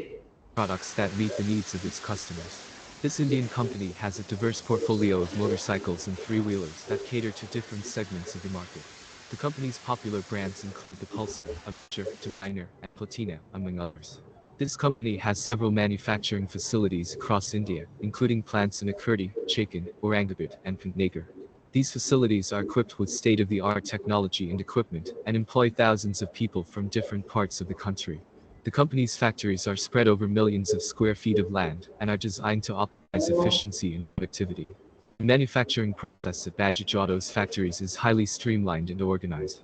The production line starts with the assembly of the frame and engine of the motorcycle or three-wheeler. These parts are then fitted with various components, such as the fuel tank, the exhaust system, wheels, brakes, and suspension. The vehicles are then tested and inspected for quality and safety before they are shipped out to dealers across the country. Bajaj Auto's factories employ a large number of people, including engineers, technicians, assemblers, and support staff. The company conservation projects in rural India employ thousands of people for social and community development programs.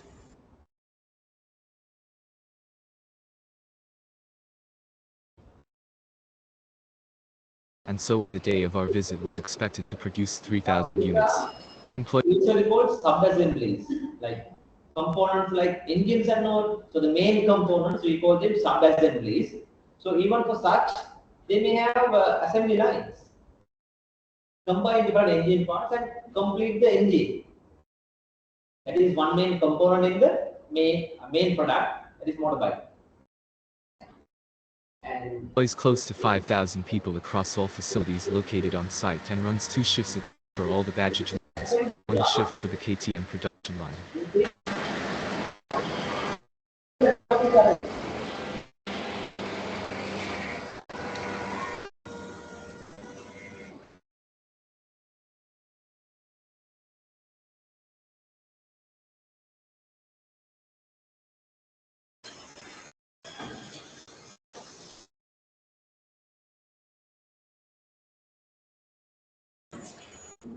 And runs 2 large area and has 6 the KTM, including the Duke 125, which is produced only for export and sale globally, would be produced at the plant.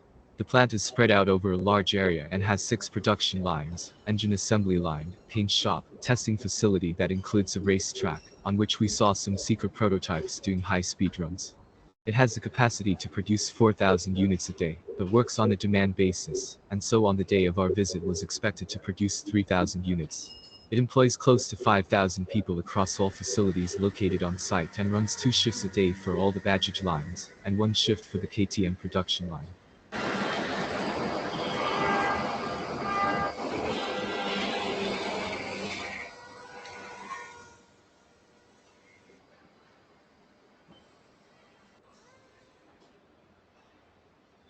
is the assembling processes, in which the layout is arranged as a product-oriented layout.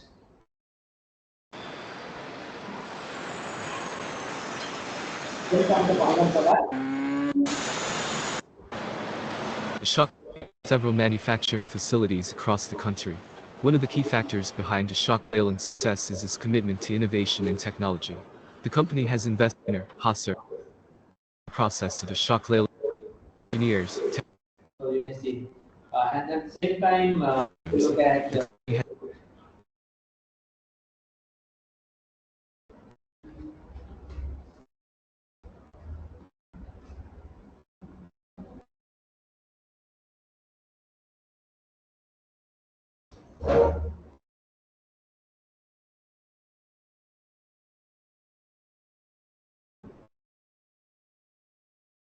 even high-end factory facilities like BMW. They're using assembly lines, but more than that, Honda, Toyota, right, known for their assembly facilities.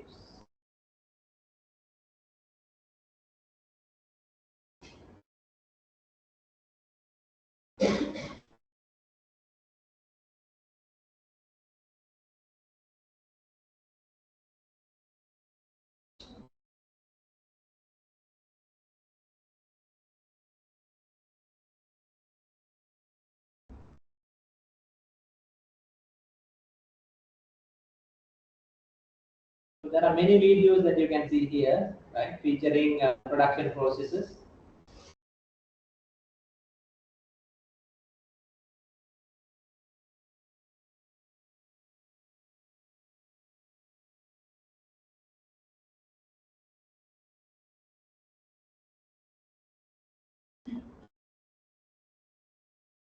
This is the Toyota auto body plant in Yoshiwara in Aichi Prefecture, Japan, where the Land Cruiser 300, Land Cruiser Prado, and Land Cruiser 70 are produced.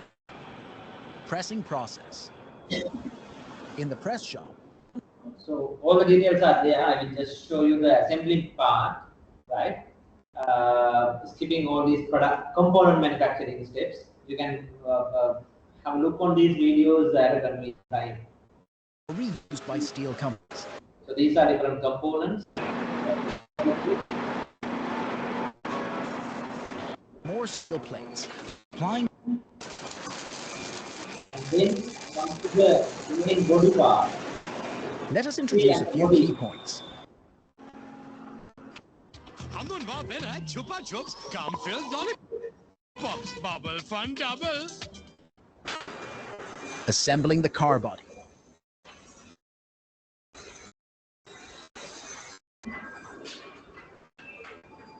So this is the main structure. Right? There are three types of products. I think I have watched this video before. 3 models or 4 models. Forming a car through a variety.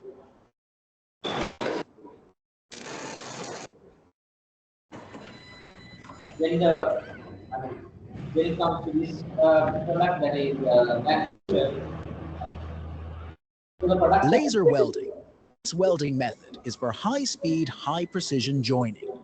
This is a method of joining steel plates by melting them with a laser.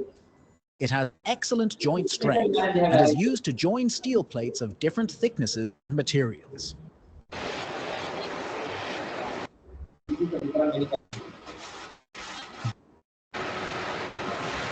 Affecting the car body. Full body color of grade to add luster. Cartridge replacement is one secret. A color cartridge is attached to the tip of the painting robot and is replaced after the main beautiful finish. Heating at 150 degrees C for 20 minutes dries the surface and makes it hard.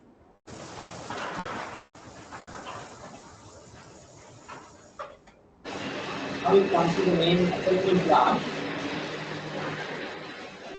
The layout is a product layout. Followed by the bumpers and tires. Different parts, components are assembled. These are called moving assembly lines. Highly efficient So as first and machine civilization is ideal system.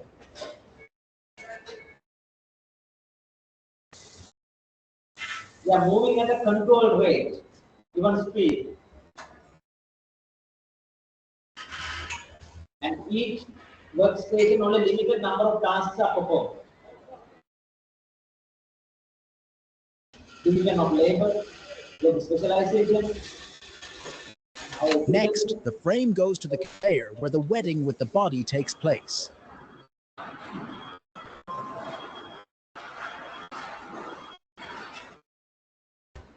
Liner are installed.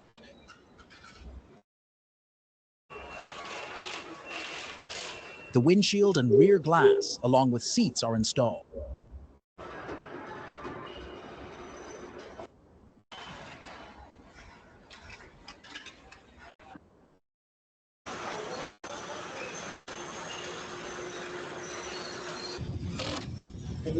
Doors are removed to create space to work, and window glass and other parts are installed on the detached doors in a separate assembly line.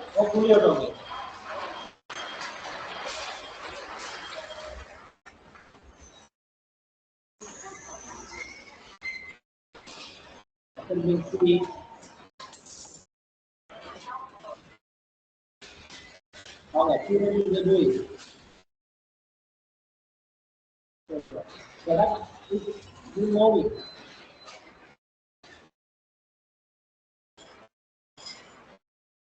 Only limited time is given for workstation to complete their task and make it ready to the next step. And meantime, there are various different quality inspection and quality control steps. Inspectors use a handheld device to confirm that correct parts are installed on a vehicle. Under lighting, inspectors look for any scratch or dent on a vehicle, confirming visually and by touch. Or other mechanical inspection data. That is the next topic we are going to cover. That is called the management part of it. Even stand or manual inspection.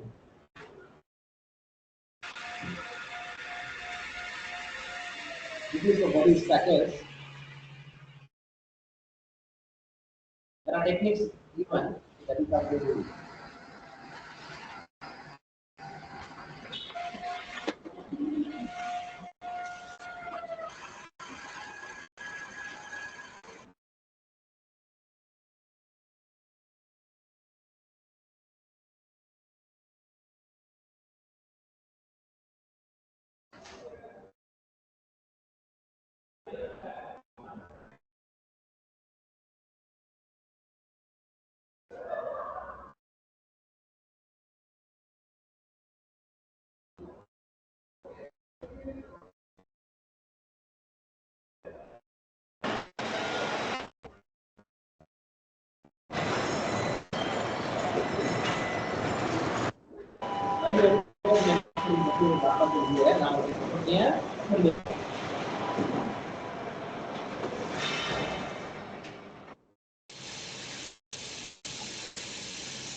What are those? It's automated robo arm from various different mechanical steps that are harmful to workers' learning. Robo arm. Type of painting.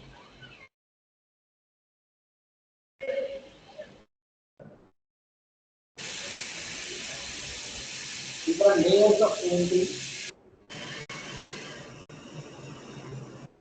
The main school is going to do.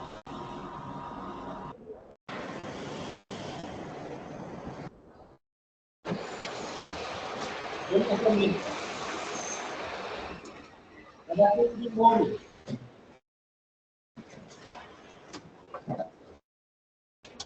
Different components are assembled.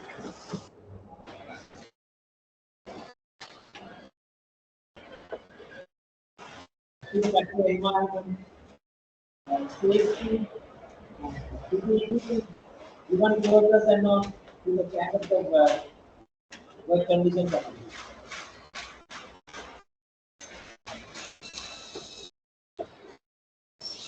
That is how they make sure the high ethics. We didn't have industry like this. Not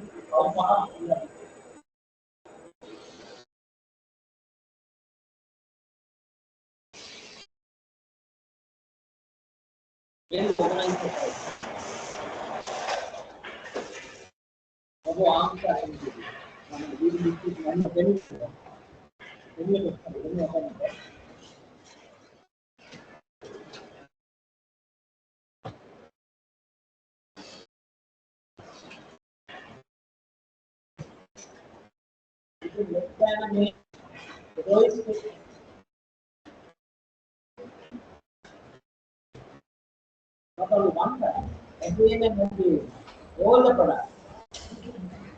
How is practically the provisions are. So the factory layout is arranged like the product layout.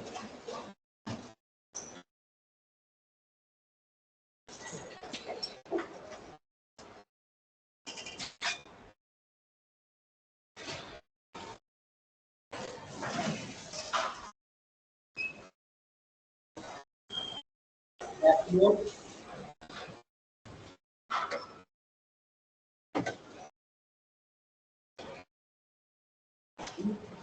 within a minute. How efficient the processes are.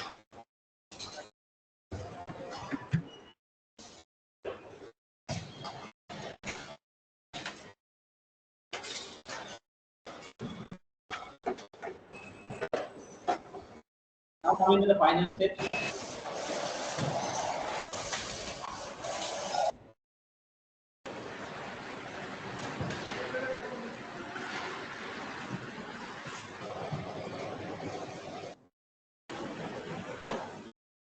Electric drive vehicle is ready.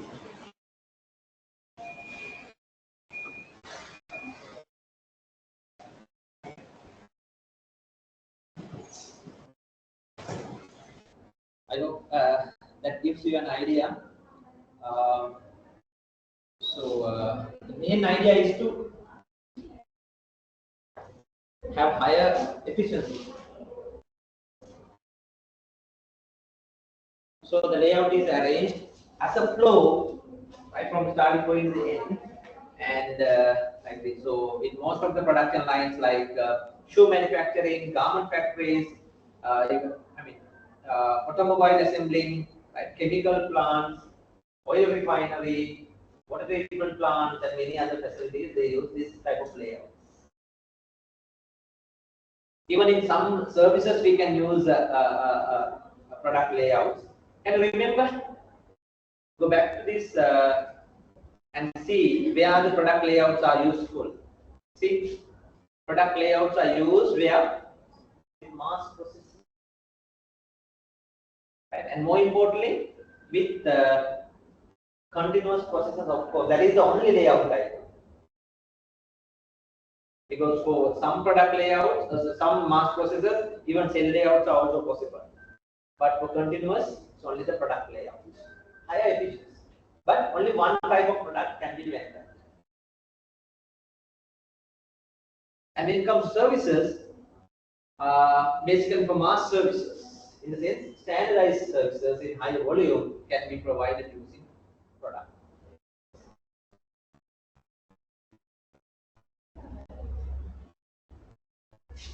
If you have any doubts, you better now ask. Because I'm not going to discuss about their design techniques and all. It might take another 1 hour or so. And as auditors, you may not need that understanding, but at least we discuss the other one, process oriented.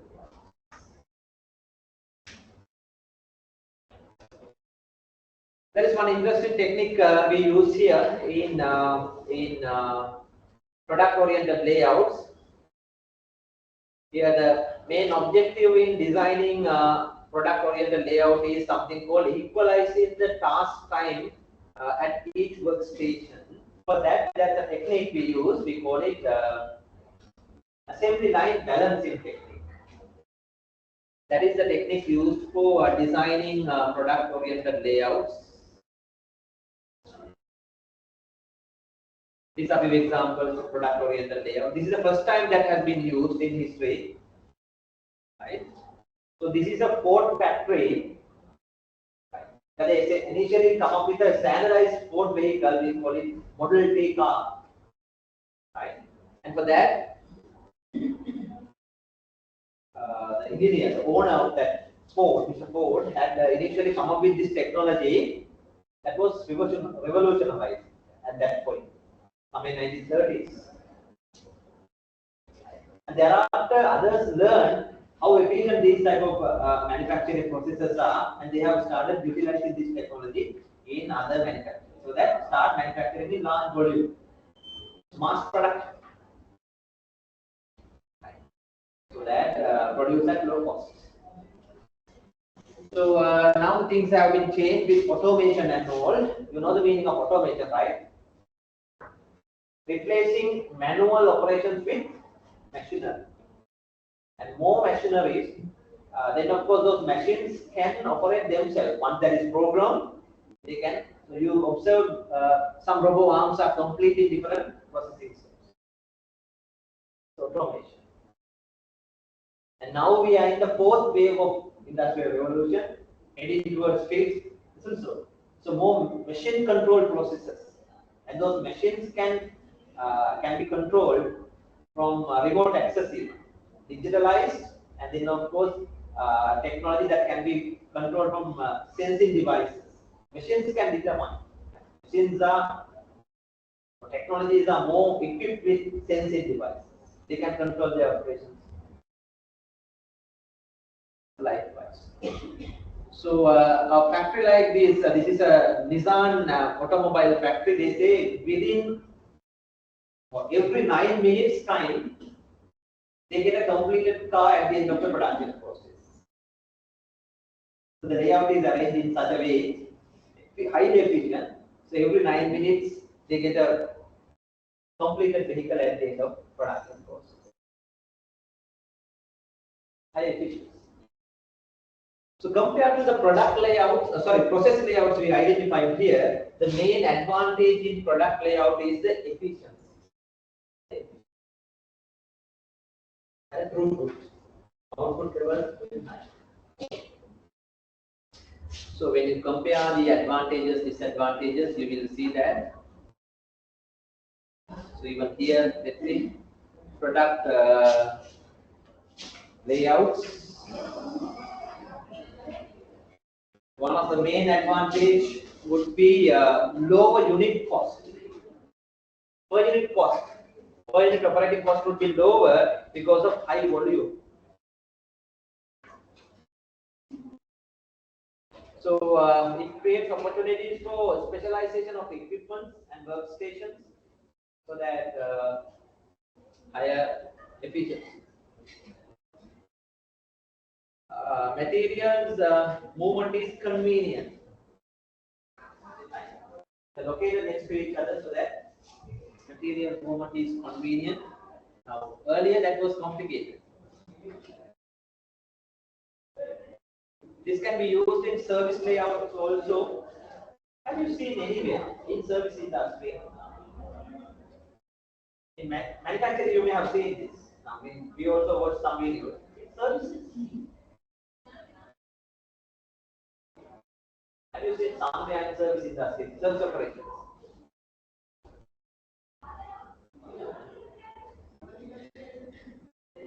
Any observations, any ideas?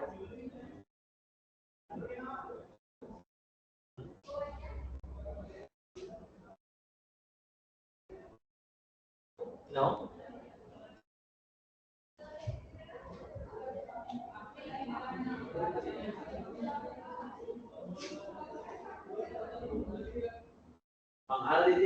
Can you understand what I am asking? Any service operations examples, service industries you have seen, they have arranged the layout from starting point to end.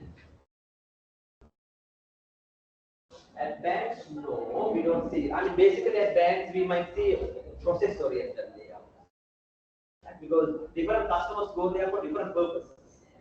This is suitable when everyone is going there for the same purpose. So the service,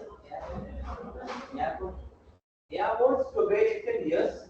Check-in processes, right? And then of course places like passport office here in Sri Lanka, because every every person going there for the service should go through the same steps, so that the layout can be arranged from the starting point to the end, so that they can manage the operations efficiently, right? And quickly process the documents, and one person at a time. Right? Passport office, and then of course license office, license if you want, can be arranged. That's very good observation. Because they provide something called standardized service.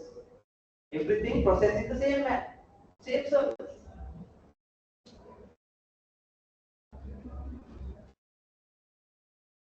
So it's a matter of arranging the layout and the technology.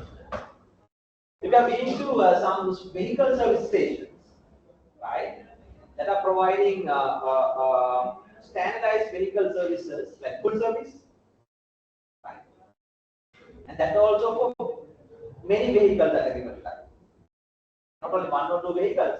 Right? Have you been to such bay areas, right? So now let's say now Rajagiri area is AFW main vehicle service center there. Now they have divided vehicle service process into 3 workstations, 1, 2, and 3, and they are located next to each other. And they have followed this technique, what we call line balancing, to a great extent. I have observed it carefully.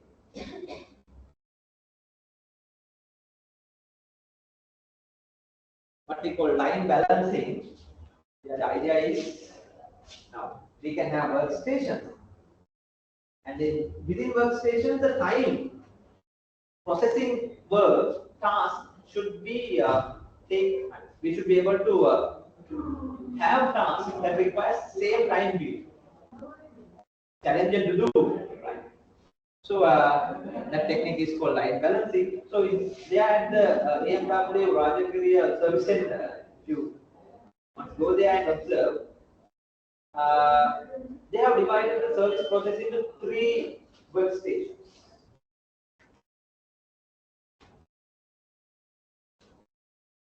That are located next to each other.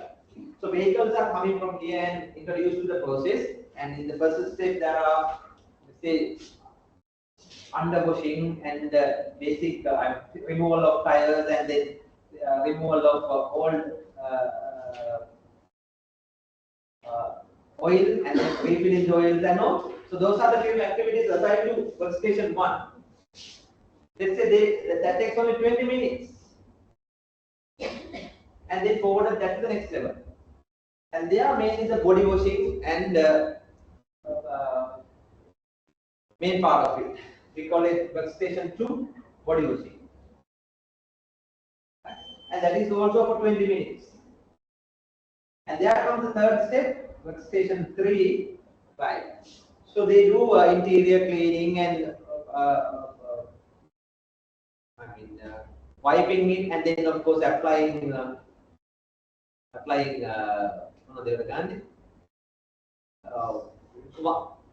wax and all, right? So for that again 20 minutes, finishing that, vacuum and waxing and other things, right? So that within 3 steps the vehicle is ready. Can you understand? So it's a product layout, so that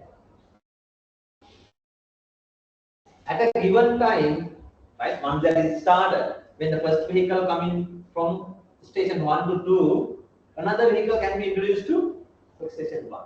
So parallel operating. So at any given point of time, there are 3 vehicles being serviced here. Can you understand? They provide standardized service.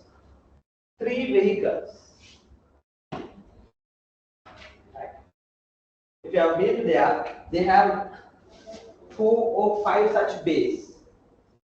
Right, this is 1, right? 1, likewise 3, 4. That's it. Right. So 4 lines. Right. Now, how many vehicles they can service at a time? Then?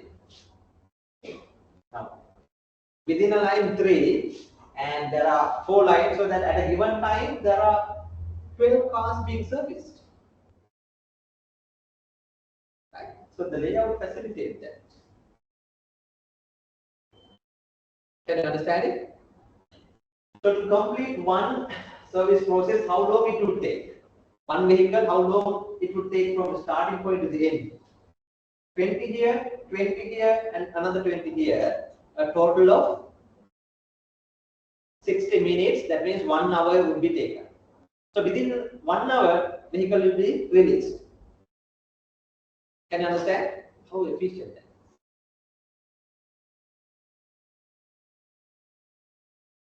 is? Clear?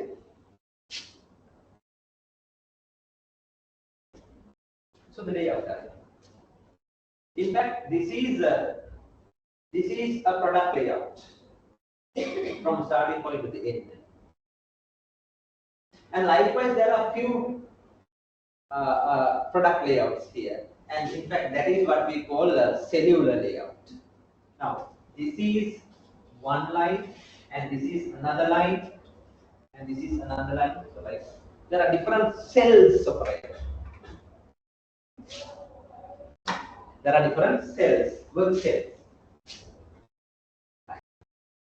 So that highly efficient different cells. So your question there at the beginning, right? So we were talking about product layouts here from starting point to the end. Now in the other layout types, what we call, I will not discuss these examples with you.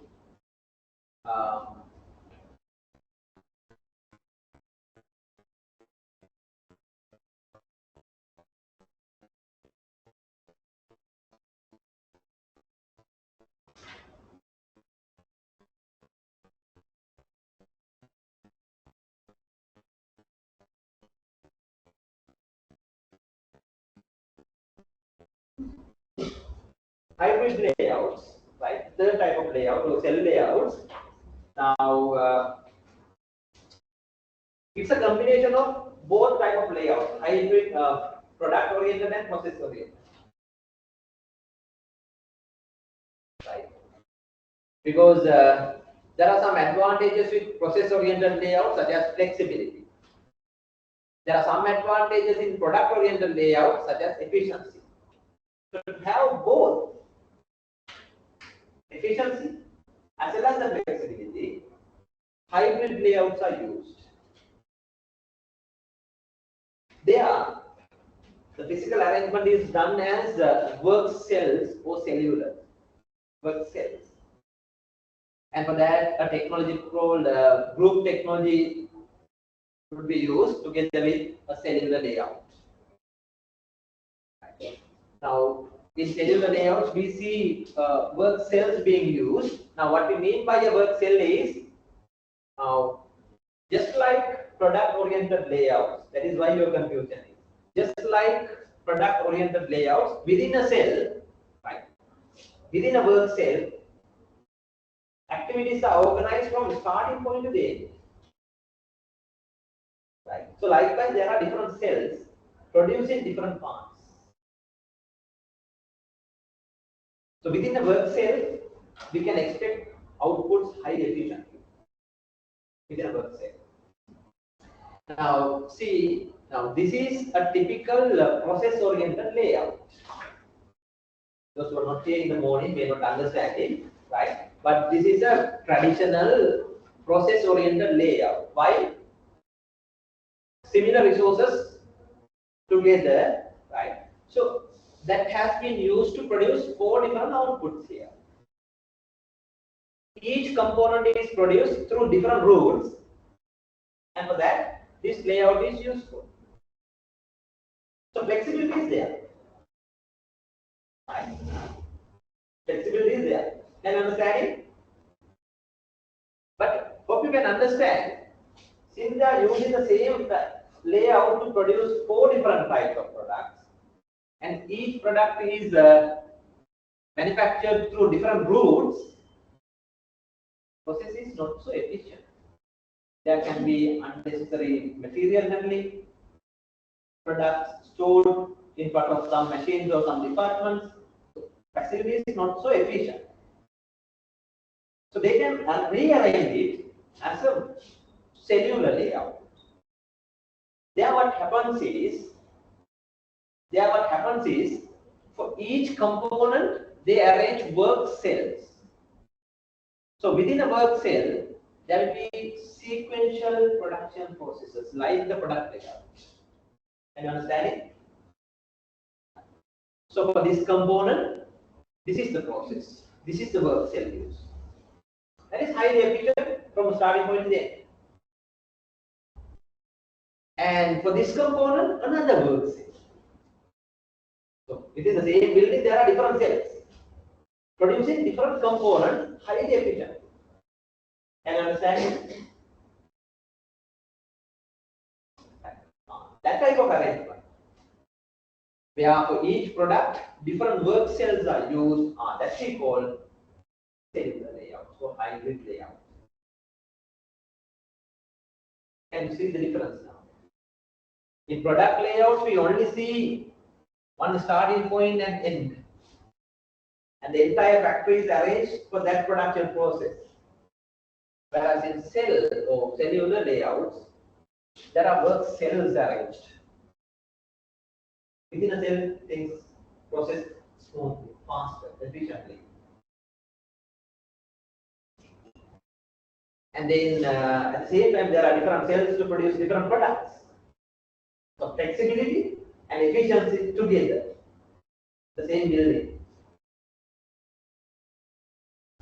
Can you understand it?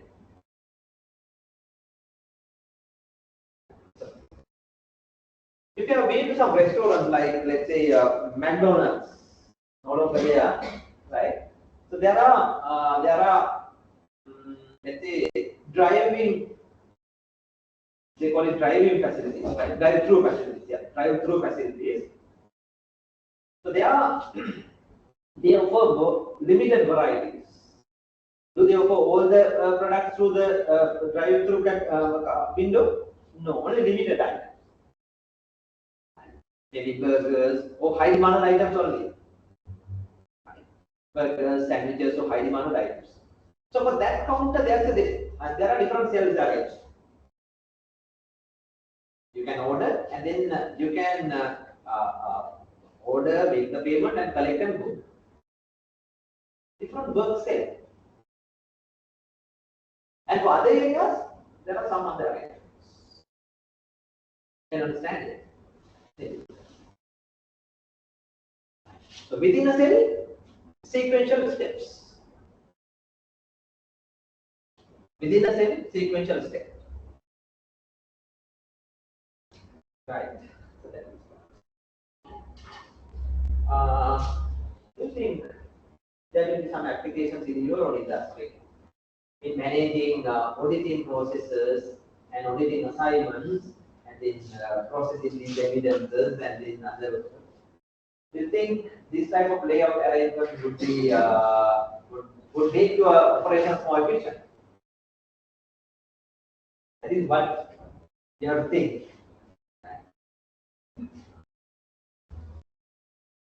When it comes to different arrangements.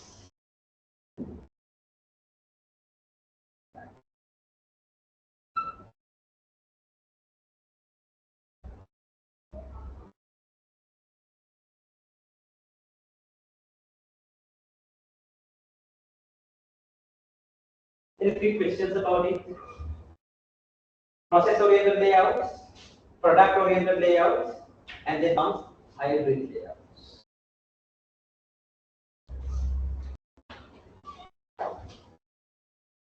You should be able to answer simple questions like the differences between these. Right? And then, of course, for what type of operations, in which industries these are used, for what purposes. That simple understanding is enough. But we need more details.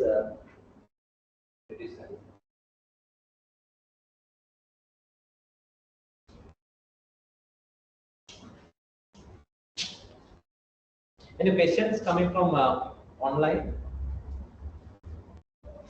Participants here?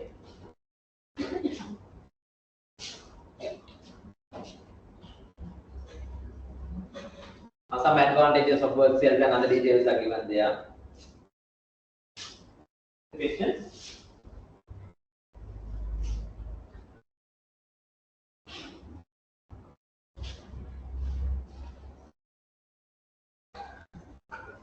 Shall I move to the last part of it then? Right, that is the fourth type of layout we are going to discuss quickly, and that is called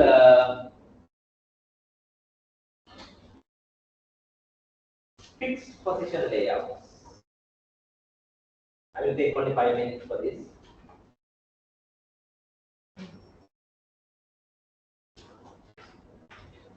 Slide number 25.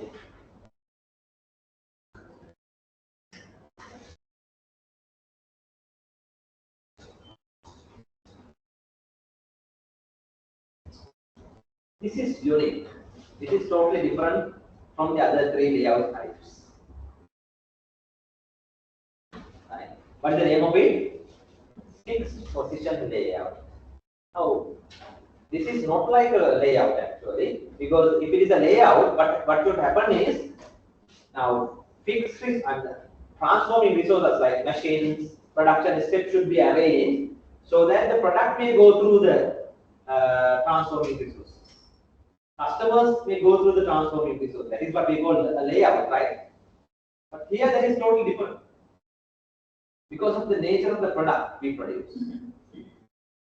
Now, instead of product moving through the process, product kept at one place, which could be customizable.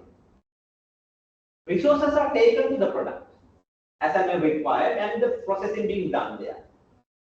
That type of layout is what we call fixed position.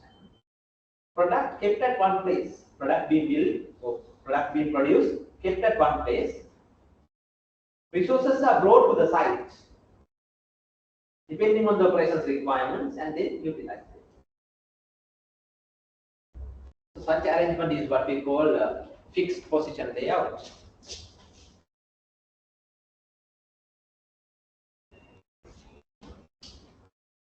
Go through this discussion, you will get some ideas, right? Let me show you a few examples, right? What do you see here? Some may not like to see, but anyway, surgery theaters. Do they process a product? No, actually, a person, right? A patient, right? Who may need maybe heart surgery, brain surgery, whatever, right? So it's a typical example for a fixed position layout.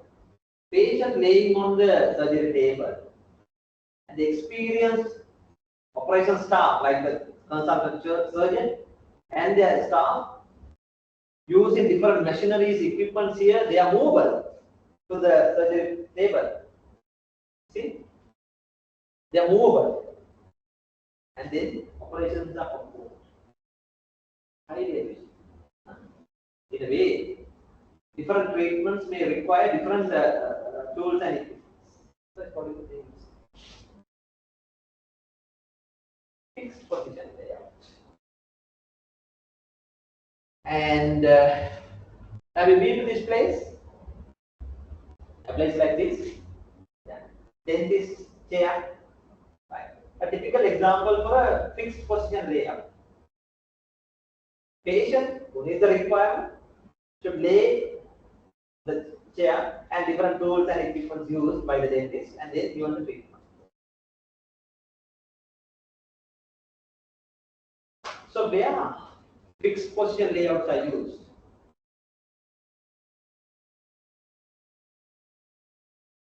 According to this summary chart.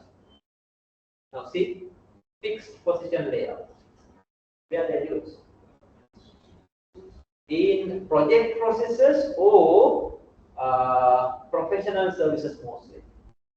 Can you understand? Professional services. One customer process at a time. Or one product being built Even for certain jobbing processes, we use fixed position layout.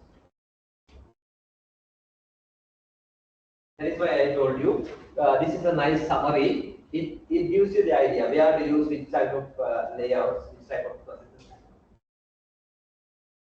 Now, practically, have you seen some organizations, some factories, or offices, or other places, you identify that as a fixed position layout? Construction sites are typical examples because the product cannot be moved. That should be kept at one place. It should be built there. So, for different phases of the construction project, different machines, equipment, workforce should be utilized, and the product being built at one place. Construction sites. Project processes are needed, and for that, fixed position layouts are used. Any other manufacturing example?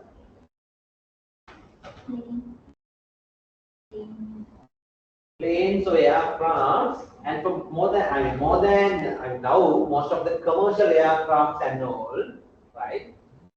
Maybe for rockets and all, 2 years, but for airlines and all, given the volume they need, this may not be adequate.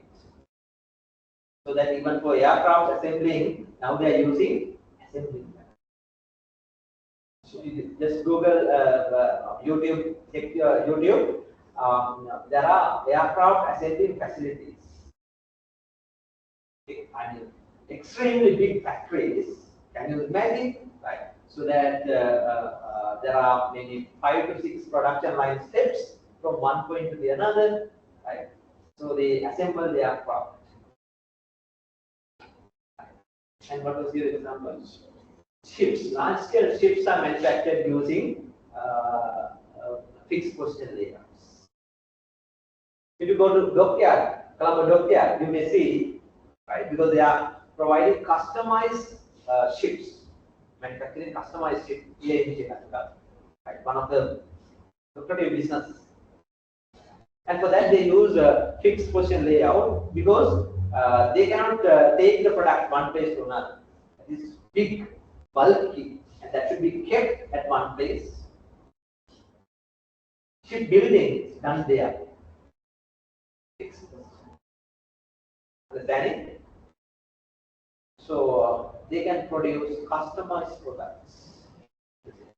How about the efficiency? Efficiency of utilization, efficiency of the process, and the resource utilization and all. Is that high or moderate or low? What do you think? Resource utilization, efficiency and all, very low. Very low. But they can produce unique products. One of a kind output each time. Probably one product or a few products.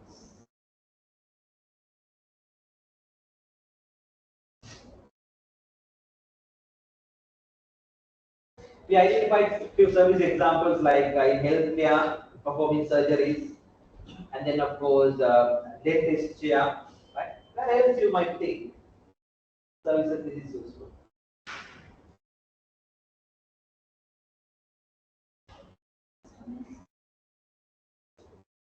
For the layout,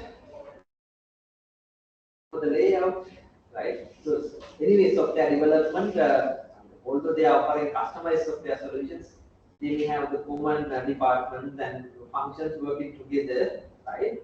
And not necessarily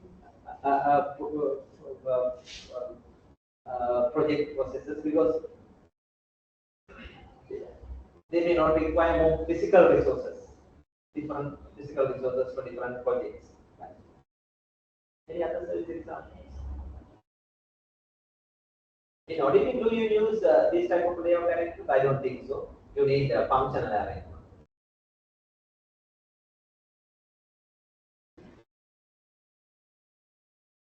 Now, if you think of like restaurants, service restaurants, their customers We all go there and sit on a table, right? And they serve us. What kind of layout is that? Are the customers moving? No. They kept at one place and they are being serviced, providing, I'm taking the order, providing the dishes, taking the bill and everything. So that's a kind of good example for fixed position layout. Service restaurant. Can you understand it? So this is just to understand how important in operation, in managing processes and processing steps, the physical arrangement of resources. That is the layout. So managers should select the appropriate layout type for each different processes. Whether that is manufacturing process. And for that, different techniques are there. We just identified a few. For process-oriented, we identified, and for product-oriented layouts, we identified. We didn't discuss much. And likewise, for others, also there are different techniques that we have not discussed here. But there are few.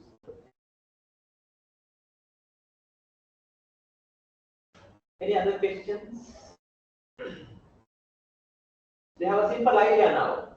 What facility layout is, what layout planning is, and how important this decision for smooth operations in both manufacturing as well as service operations. And in addition to that, what are the basic layout types? In fact, we identified 4 here, and their characteristics, and where we can use it. So there will be a question coming from this topic. So hope you will be able to answer without any doubt. Without any doubt.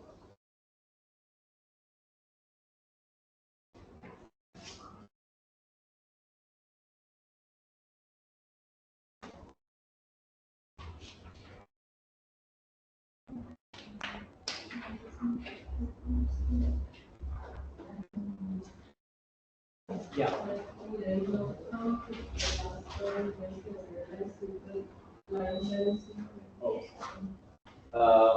In the learning outcomes, I initially planned to discuss this line balancing technique. We have used it in product oriented layouts, right? Let's keep it, I mean, at least increase the temperature and keep it, otherwise we will.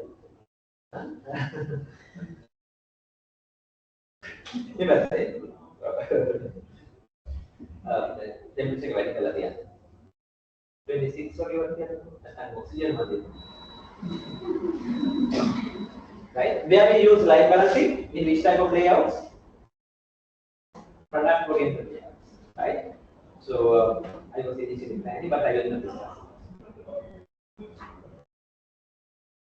It takes another 1 hour. And for more specific finance accounting professionals like you all, that might not be useful. As in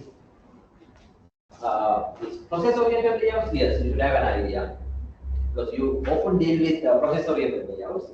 But these product oriented layouts are often used in manufacturing facilities, but there are service applications also. Let's say now during Corona period, do you remember? Right? You may have spent hours in front waiting for the vaccination. Have you? Right?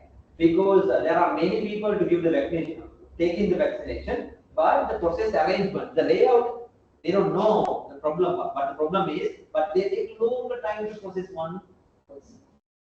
So what happens? There's a huge queue. Maybe for hours and hours you were waiting there. Not only here, all around the world. Later to see, it's a problem of layout. Right? Now, what type of output they are expecting? Is that a customized output or a standardized output?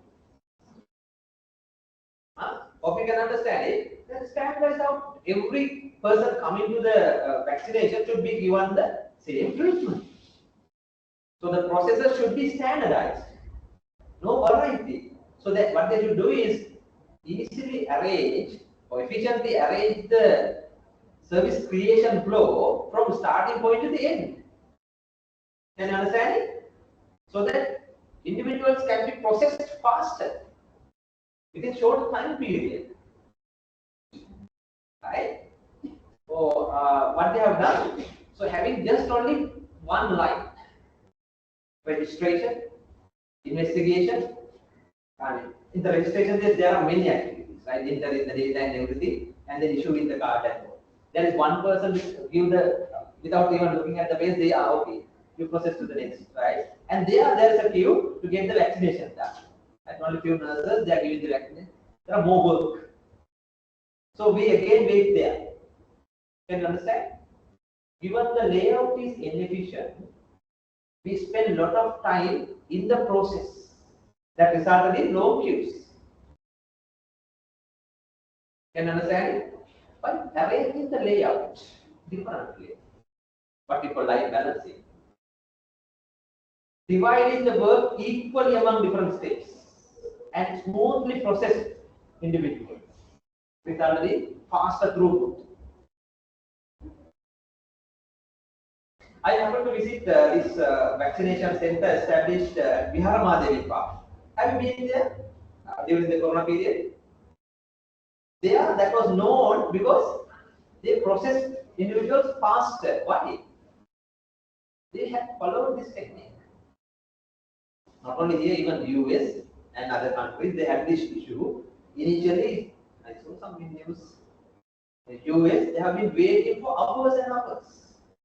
But later, I went to listen, and during those days, I read the case. Now, Toyota, one of the factories operating close by in US, one of the states, they have observed that issue and then visited this vaccination center and studied the processes there, right? And they have come up with this suggestion that they apply in their factory, nicely rearrange the work, rearrange the layout so that they could quickly process individuals so that they could overcome this unnecessary time. Can you understand it? There are techniques and other methods that we don't discuss, but have an idea. Any quick questions?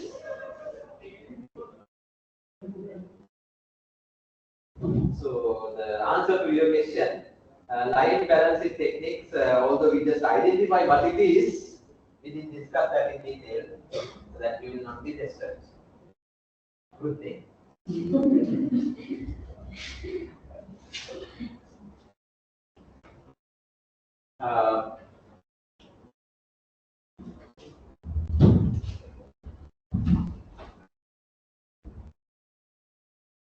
Although we discuss it, we took a lot of time for this. But anyway, I think you got an idea that is useful. In fact, creating that awareness is the most difficult thing. Different professionals, especially like accountants and auditors and all, they're just focusing on their scope. Auditing practices, accounting and financial accounting and everything. So helping them understanding these operational related, industry related, manufacturing related concepts and practices and theory would be extremely difficult because you are not ready to think about beyond your scope. Whatever it is, that's not relevant. Simple, right? So that is the only. Anyway, to have a kind of the purpose of doing a degree, business degree, to have a kind of general idea at least. Especially operations management is all about performing operations more efficient manner, effective manner, meeting standard costs, completing tasks on time, and repeatedly. Please understanding?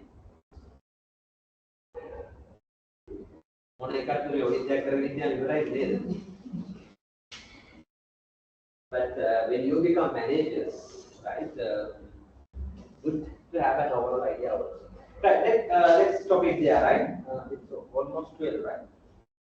But then moving to the next topic. That is quality management, by the way, another important area of operations management that we will discuss next week. Right? It took a little longer time than necessary, I think, but I don't mind. We have another 3 or 4 discussions, 3 or 4 sessions that we try to, within that we try to cover another at least 4 areas. Take good care of yourself. Hope to see you.